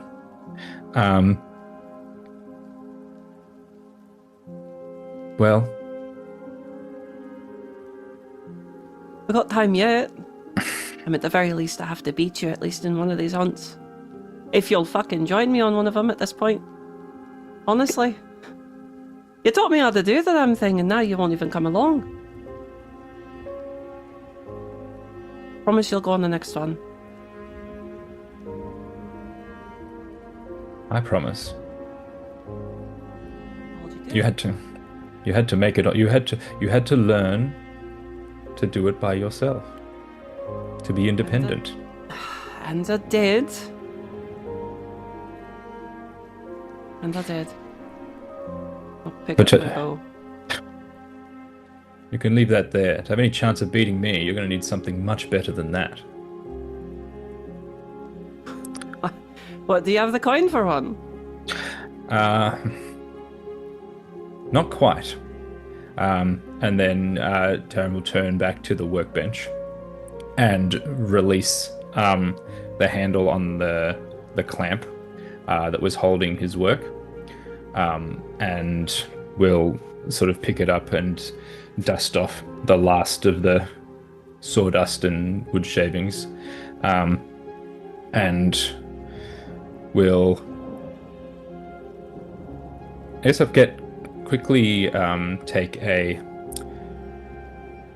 cloth or a rag, and covered in like a linseed oil, and we'll just run it along what you can now see is this haft of wood, and it looks at the same time familiar and also unlike any wood you've seen probably before. And once he's wiped off the residual oil, we'll present you with a bow. And you'll see it's intricately carved. It's got some runes in Elvish on it in across there. The handle would be. And he hands it to you. Something like this, I think. Tarron, where did you get this? Oh, I found it. But where do you think? Did you not? Have you not been observing me every time you've returned from the hunt for the last days? I have, but I'm more referring to the material. Tarron, what is this? Wood? You Oh, would don't be cheeky with me. Fair enough. You would recall. You recall the tree that used to grow in the middle of the city. The one that was destroyed.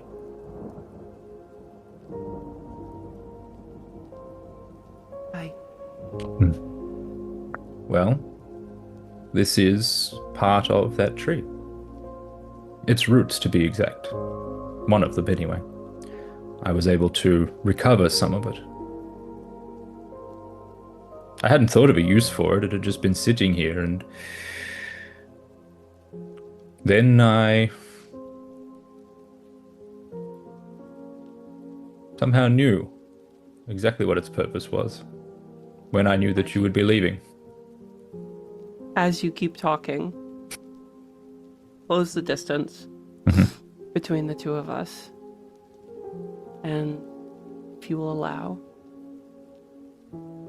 she'll put the bow down and grab the top of, or grab just your cheeks, and then press her forehead against yours, briefly. Thank you.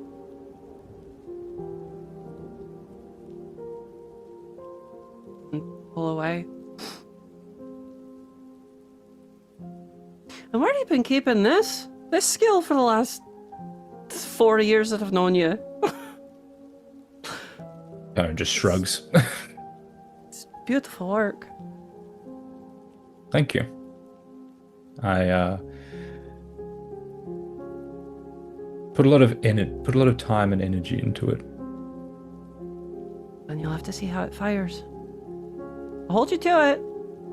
So I'll start to make my way out the door. Pause.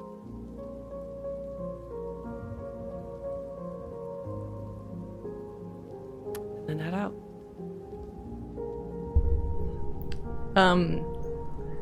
And as you do with the promise of what is likely to be the final hunt for now, or for a decade, you momentarily part ways.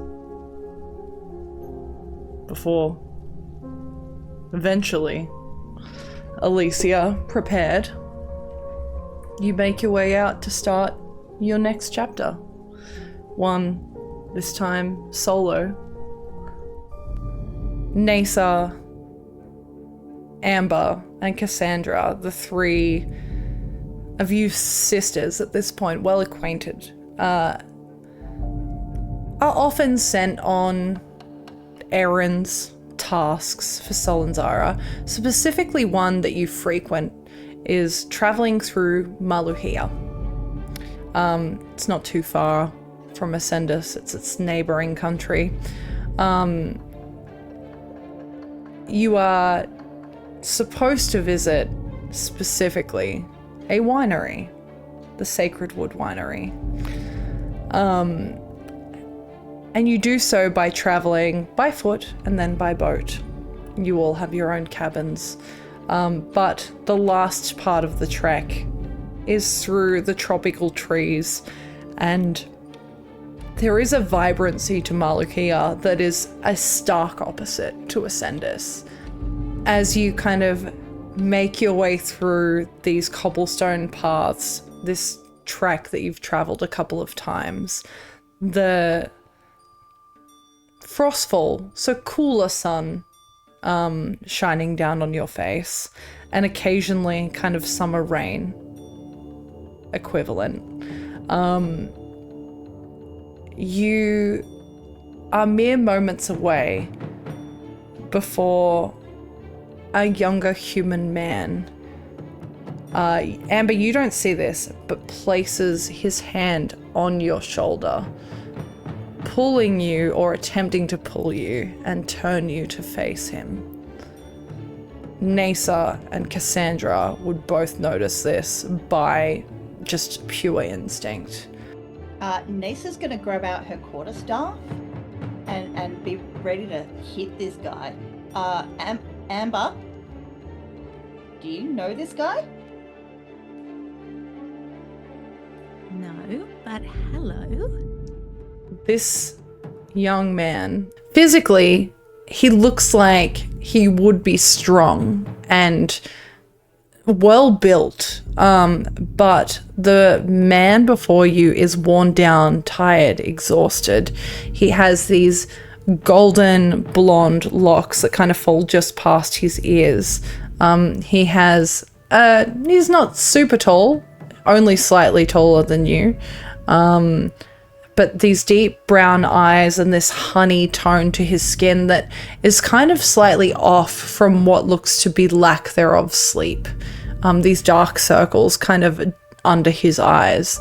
And you watch as like his hand drops from your shoulder, and for a moment he almost looks like he's about to drop to his knees, but he doesn't. He holds himself strong-ish and says, "Finally, I've been looking for you for... Amber, where have you been?"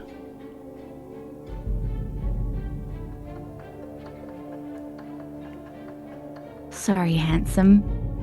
Not ringing a bell. Have we met? I followed you.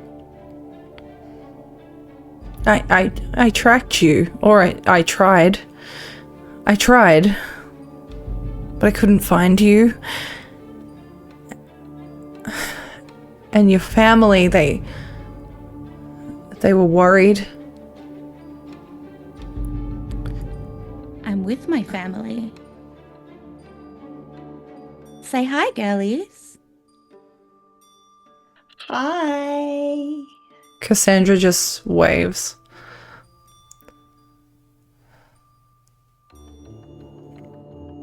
Amber, you need to come home. Your parents, they're worried sick. I'm worried sick. I'm sorry, sweet boy. You have me at a disadvantage.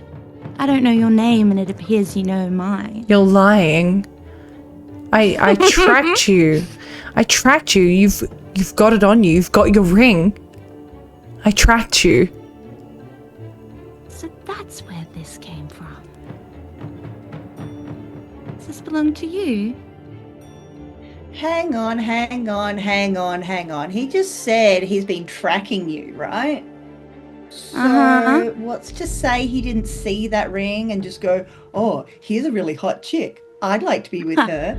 I'm just going to make up a story." I had it made. It's a good move. I had it made by my family. It's...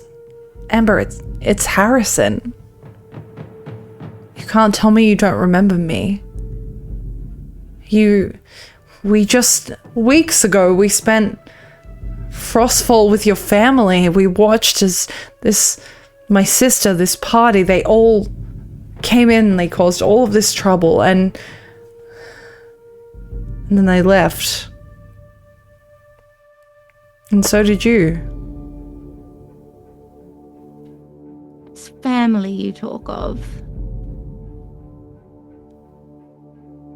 That wouldn't happen to be the Drodys. It's part of them. But then there's... I've heard of them. But then there's me, Amber. I'm not a Drody, I'm your husband, I'm a Bell. You can't tell me you don't remember. I don't have a clue who you are, little boy, but you are very handsome, and I wouldn't mind a little toy. I think at this point, Cassandra kind of chimes in and she just goes, "Can we get on with this? This is an interruption at best." Oh, you're so boring, Cass. No, this is boring. This is boring. And like, as she says this, you watch as like the weight beneath Harrison, who has been trying so hard to keep himself standing, he just collapses beneath his own weight, like the knees kind of dropping to a kneeling position. And he will attempt to reach out to you, to your hand. Yeah, my quarterstaff is right there. Yeah. Nobody. And he'll Alright, still Nay. keep his hand like reached out. It's alright, Nay. Amber. I'm gonna reach out and take his hand. Harrison. I know we didn't plan for this. I know it wasn't necessarily what either of us wanted. But I love you.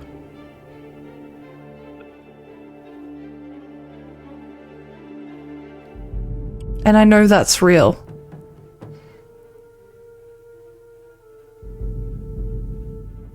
Why do you risk your life, Harrison? Because I made a vow. Ah. That's the problem with those. I didn't make a vow to you. I don't know you. And feelings, love, emotions, vows, promises, they get you killed. So you should run. I promised I wouldn't.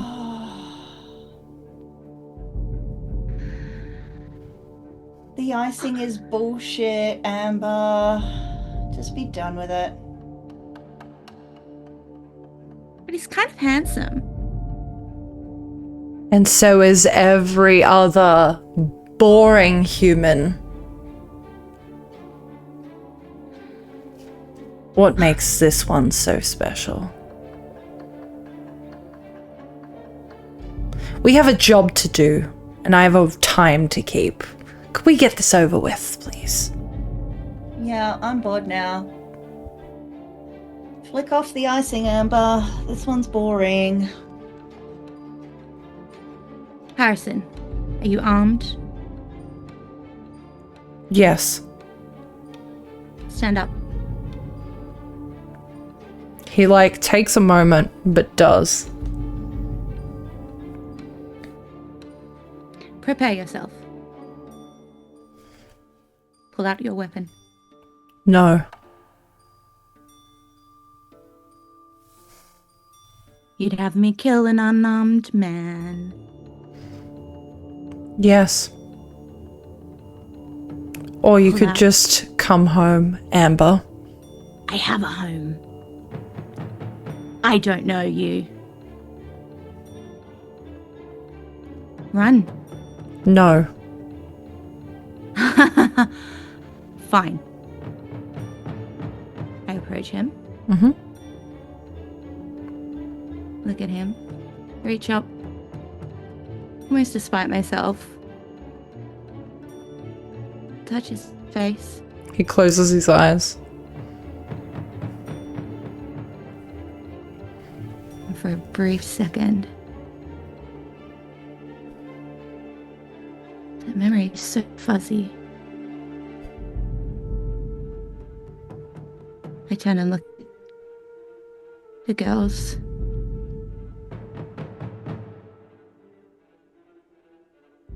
Cassandra has like a dagger dancing in her hands.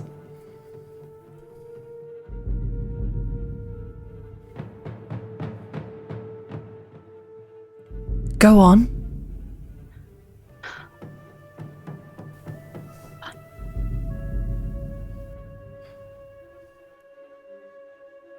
You were warned, and I stab him in the heart. Feelings get you killed, and I let him drop to the floor. And I take off the necklace with the ring, and I put it in his hand. His eyes open momentarily as this dagger pierces through his heart.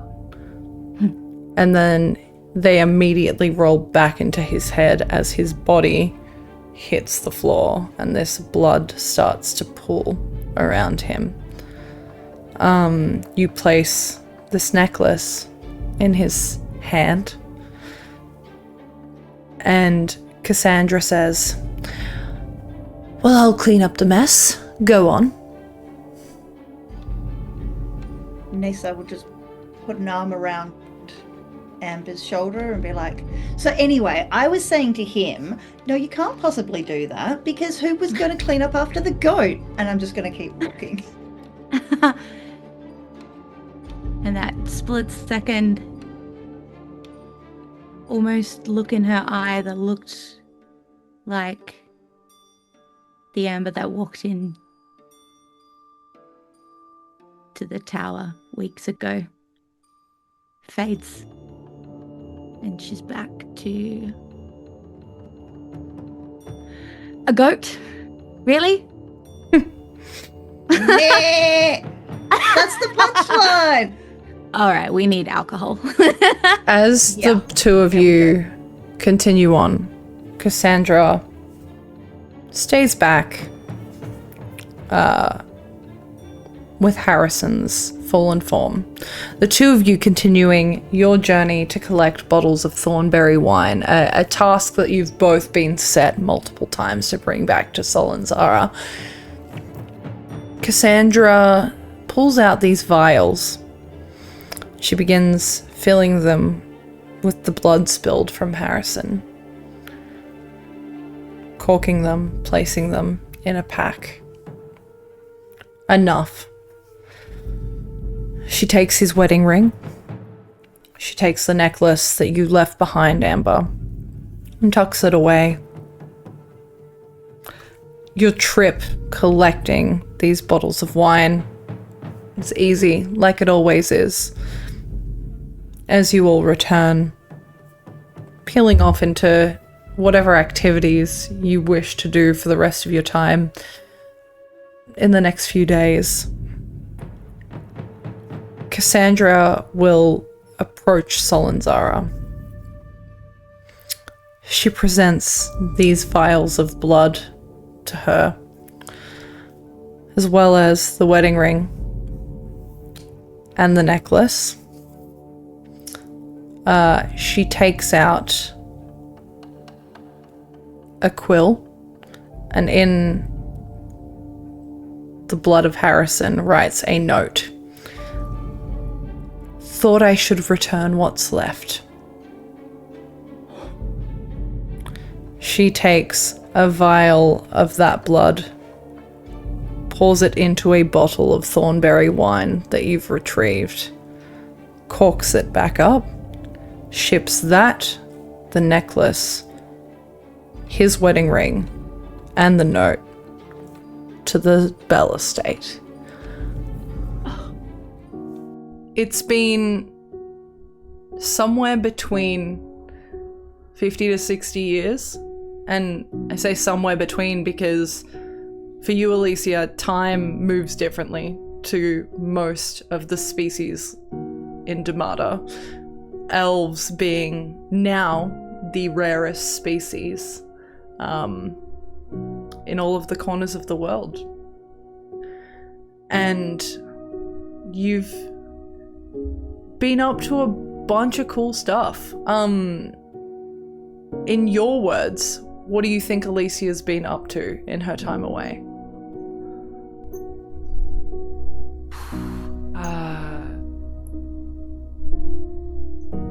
She definitely would have been assisting in the reestablishing of just general order, and would almost be like be trying to bring relief to like small pockets of civilization that are out there. Whether that be by going out with a cart and hunting a bunch of shit and then bringing it back to the town so people could eat, or establishing the roots of not inherently a church of any inherent faith, but rather an organized place where people can go to just get away from the issues of the world. A lot of the time would be spent traveling between the different regions, sort of assessing all of the damage, cataloging all of the information that she can regarding what other pieces of the world experienced around 40, 50 years ago. Yeah. That how it all kind of fits together, and trying to instill what little hope she can for something at least a little bit better. Hope was easy to start instilling in the people that you came across, because something that you discovered also in your travels was people who were on the same page as you. People that had been accused of being in denial, or, you know, seeing with blinders on. You found people that didn't believe necessarily that the gods would inherently, Amaryllis and Vespera, would inherently decide to destroy their own world. You found companionship with these people. And while there are still like questions and bits of ambiguity, it's a nice thing to feel understood in that belief. It's comforting. Returning to Ascendus after your travels, for the first time in this 50 to 60 year period, because you don't need to discover too much more of what's there when you've spent a bunch of your life there. You make your way towards somewhere familiar, and the most familiar place would be two different places. Either the home of your friend Tarron, but to get there you need to pass by a place that you remember that was absolutely destroyed in the fall of Durmada. And it's the Starlit Pages. As you kind of approach this building, or where it once stood, you notice something very quickly. It's almost like it's been restored, or something almost the same stands in its place. The only difference is looking up at the original sign.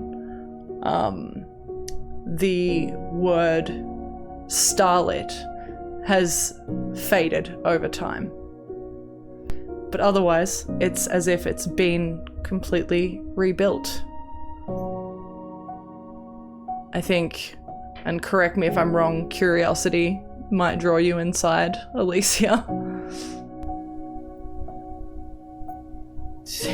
Seeing it rebuilt slowly, make my way towards it, kind of drinking all of it in. It's not the same, but it is. And for a brief moment, the calamity didn't happen. As you make your way through the entrance of this building, I am going to hand over to Envy for this.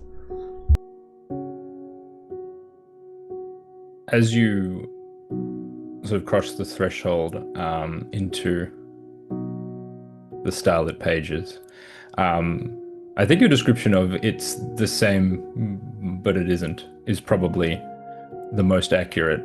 You see the shelves are like filled almost to bursting with books and tomes and scrolls, arrayed in a similar way. And you know, as an elf, I imagine you have an excellent memory for what things were like. It appears as though it's been remade by someone who remembers what it used to be like, but not quite, not quite perfectly. And so moving through the shelves, you see that towards the back is a like an opening. If shelves and piles of books were trees, this would be a clearing. There's a rounded rug on the floor, a fire crackles in a hearth, and not too far from it is a worn but sturdy armchair, and sitting in it, very changed, but you realize unmistakably, is Tarron. His once darker hair has become pale grey, almost white, and his form has become more fragile than it was in the days where you would venture into the further outskirts of city together. His face is pale and deeply lined, like old parchment covered in a lifetime of fine script. You see he notices as you approach, and he looks at you, confused, but then you see that unmistakable flash of green in his eyes in the firelight, and recognition comes to his face. Alicia? Is that you? You see, he leans forward and goes to stand, and then sort of partway towards that, either thinking better of it or unable to, sits back down heavily. Like, come. Drop the bow and quickly make pace over to the chair. What happened? You got old. Time will do that to you.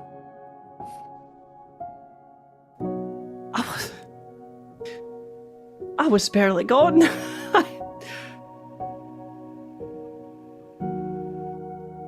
That's still you.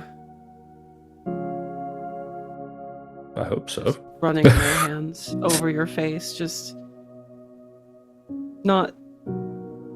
trying to like trace back where all the laugh lines and all the scowls and whatever the laughter that have made its mark on your face, just kind of almost reconstructing what should be there.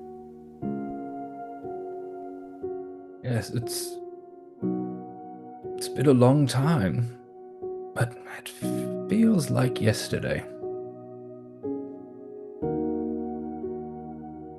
You see, I rebuilt it.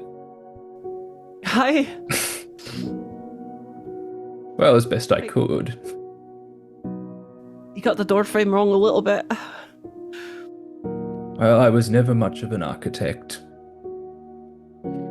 Come, sit by me. And he gestures to like a stool next to the armchair. I will comply. I will grab nearby cushioned stool. I will sit.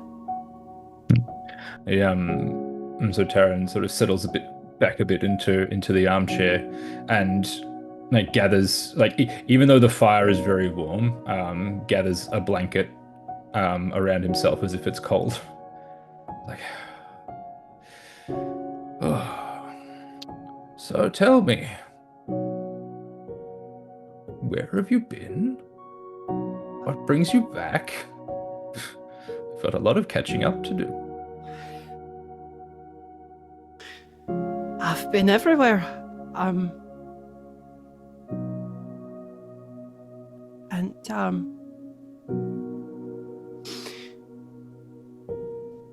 back because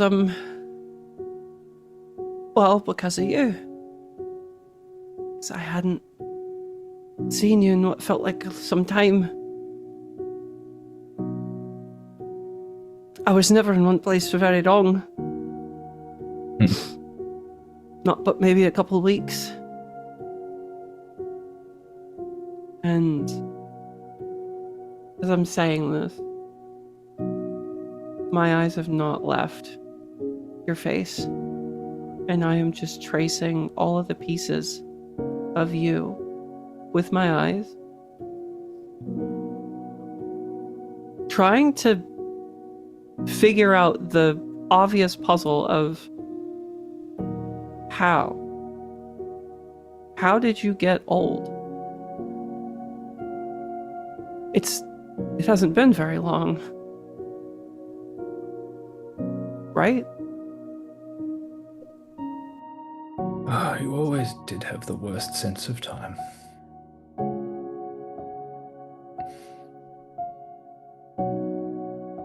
I suppose that comes with me being what I am. Oh, it's not your fault. Oh, it's just how it is. Or anything. If you know I was gone for that long. I did. I must have sent letters to everywhere. It's a hard thing when they don't find the right person. They always came back.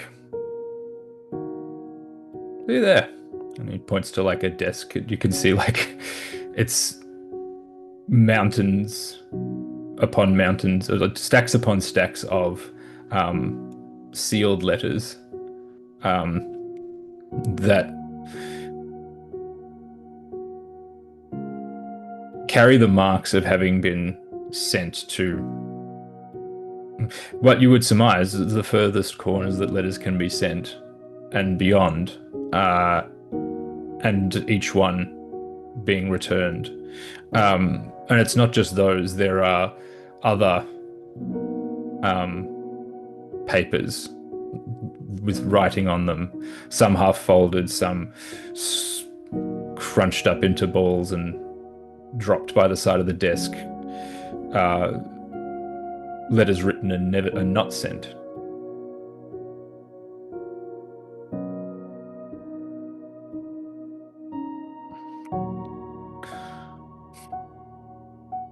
Suppose I taught you too well how to move around and not attract notice.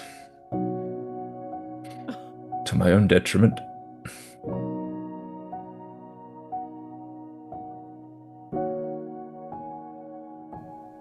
I suppose so. Oh, my hand on your arm and lightly squeeze.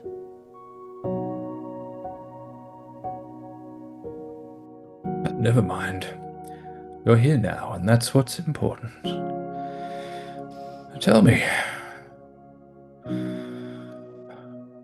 what have you been doing? You must have some stories. Who have you helped? Anybody I came across. Anything that needed it.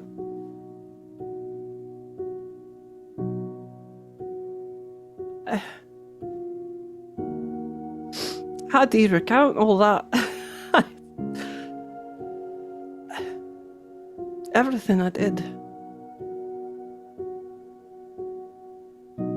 I helped people. To the best of my ability. I helped people.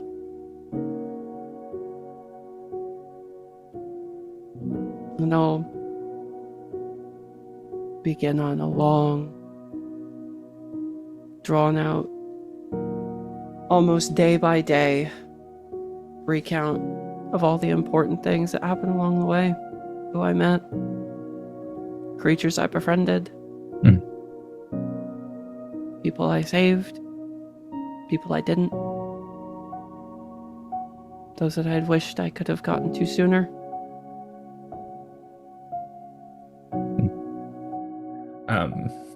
And Tarron will listen as the minutes become more than 1 hour, I suppose.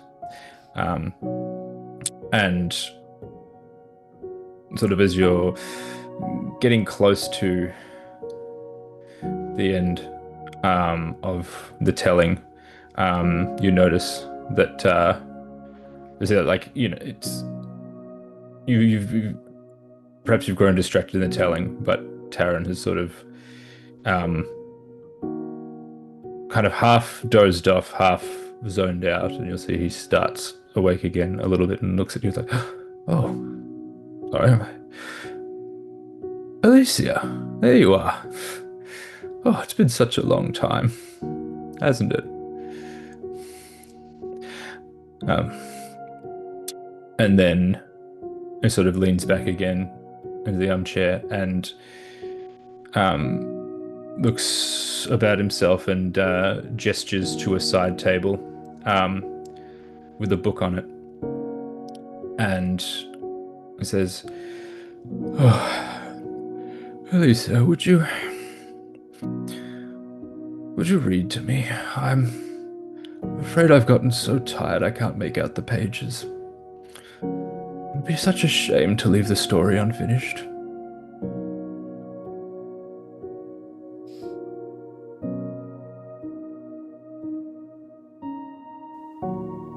I'll get up, walk over to the table, pick up the book, make my way back in front of where he's sitting. I'll sit down on the floor, open it to the first page.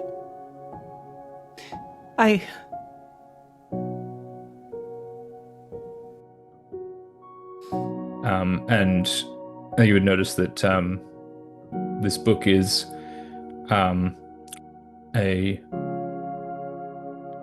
fictional imaginary fiction based on the embellished retelling of how the original Durmada began, which is the same book that Tarron read to Alicia all those years ago. And as you start to read, Tarron would close his eyes and sort of rest back in his chair, and his breathing would slow as he listens to your words.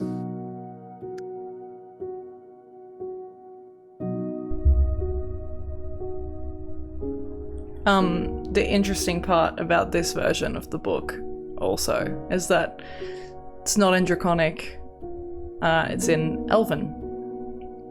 You read through these pages. Alicia, would you just continue reading? Just keep going.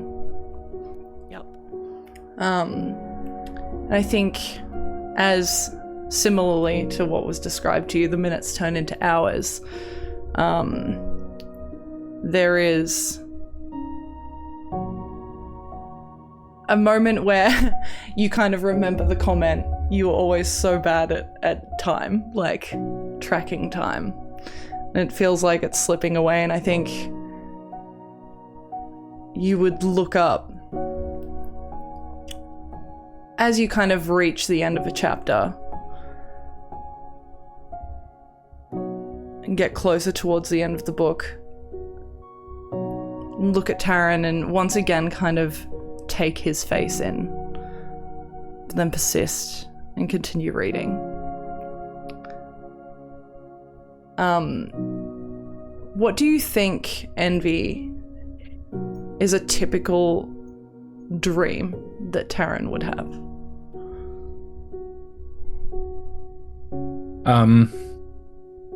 I think that these days Tarron's dreams are a kind of like a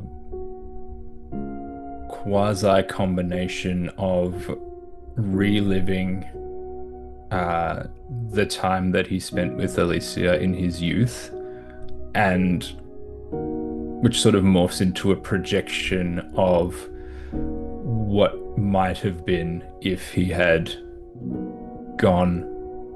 said yes and gone with her, or if she had stayed.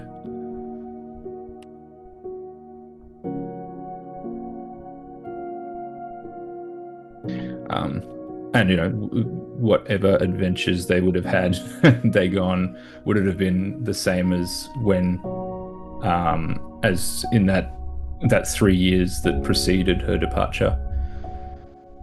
Or would Alicia have become, for want of a better word, domestic?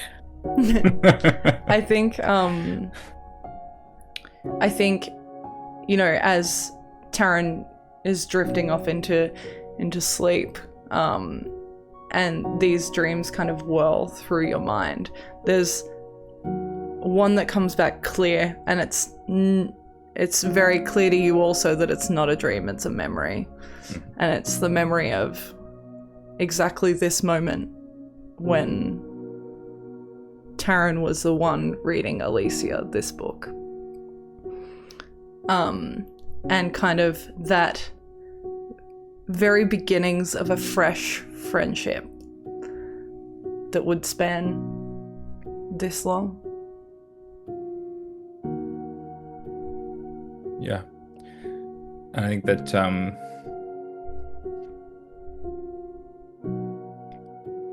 Alicia, as you sort of draw to the end of this book and you sort of come to the closing of the epilogue, and you close the back cover, you hear Tarron with his eyes closed, looking very serene, just let out one last deep sigh, and then nothing else.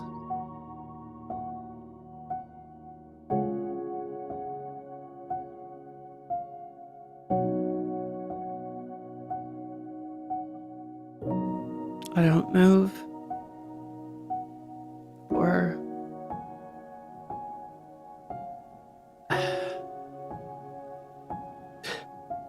time in memoriam. It feels like centuries. Just stare.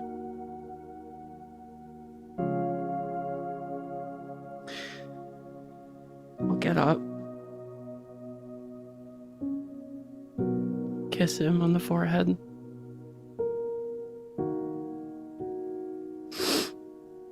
I thought about you every day.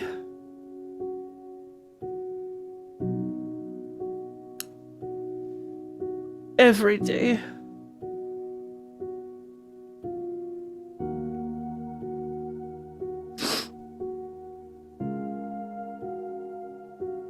And I'll look over to the table. And I'll start picking up the letters. And opening them and reading them one by one.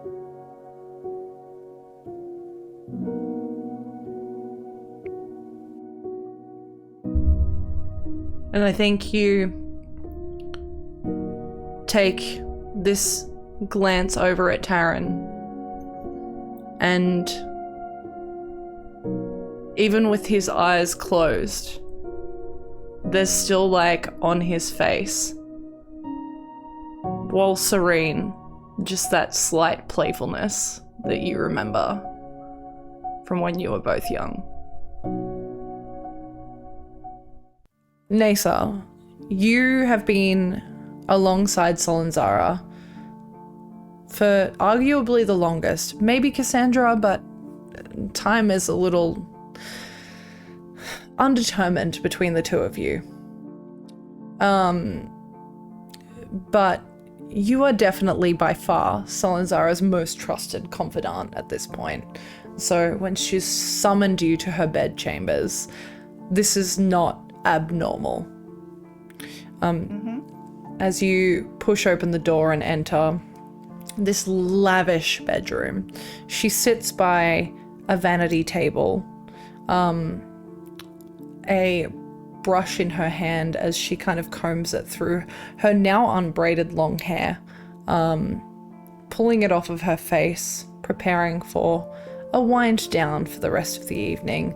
This glass of a dark liquor sitting in her free hand that she sips at.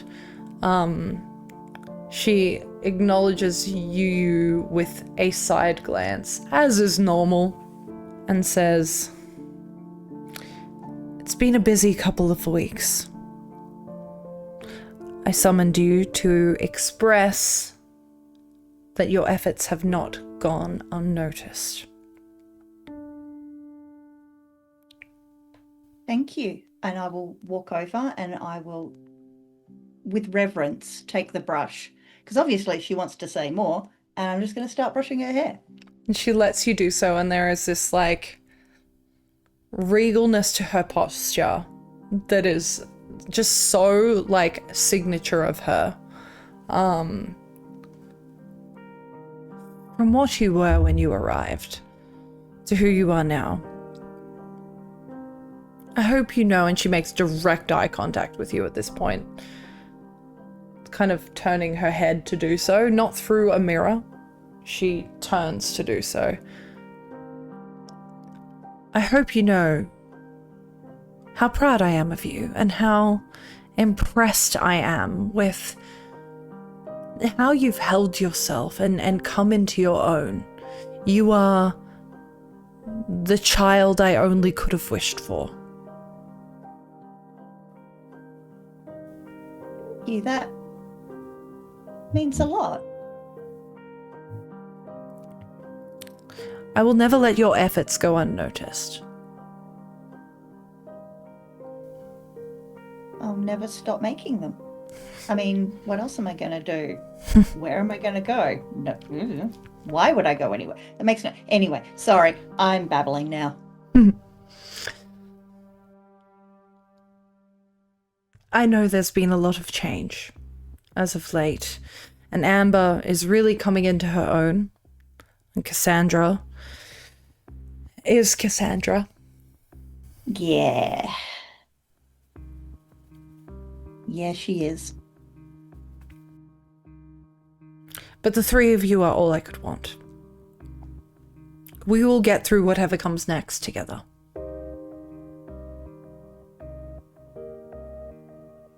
On that, kind of wanted to say something earlier, but like there was never really the time for it.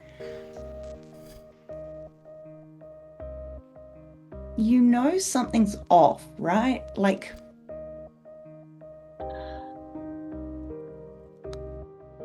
yes. Something's shifted. Something's shifted, right? Yes. It has, and it will continue to do so. And it's something that we need to monitor, but not be concerned about. My son, his friends, Amber's brother. Yeah. Yeah. Among them. Hikari among them. They are in search of knowledge they do not understand. In search of a book of the gods, not Lolth. Really? A useless endeavor to invest in gods that have already failed once. They are wasting their time. But we will let them. Or let them die. Totally fine with that as well.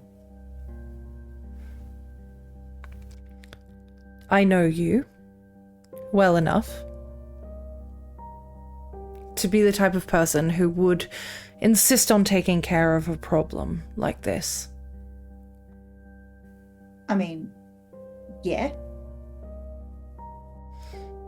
And I know you would succeed.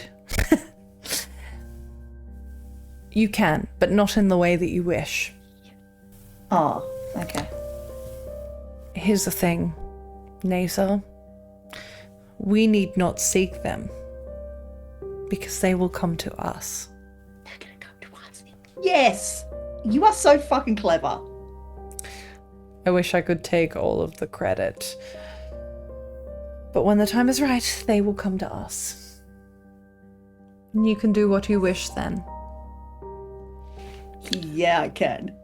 Until then, we continue growing, becoming more powerful. Yep. Running our errands. Yep. And she will place like a tender, motherly-like hand on your cheek if you allow. I will allow. And she'll just stroke it with her thumb and say, "These are exciting times, Naesar."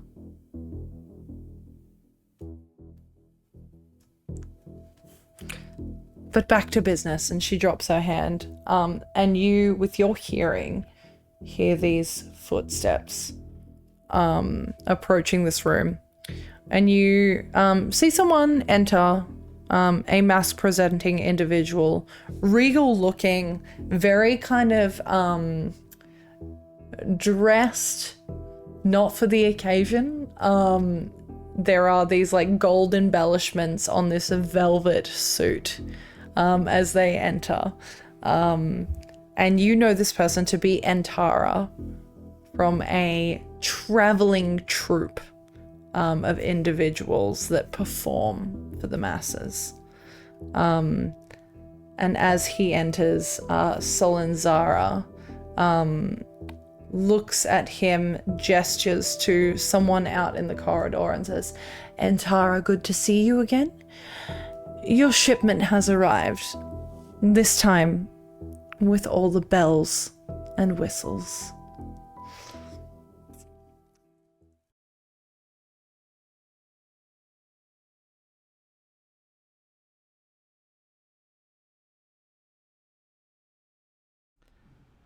And I think that's a really good place to call it for this evening. And for this little side quest, no, it's running at the same time, parts of it, of Echoes of Divinity, at least for tonight.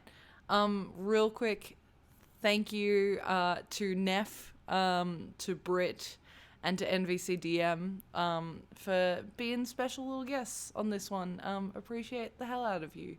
We're going to be back tomorrow night at 7:30 p.m.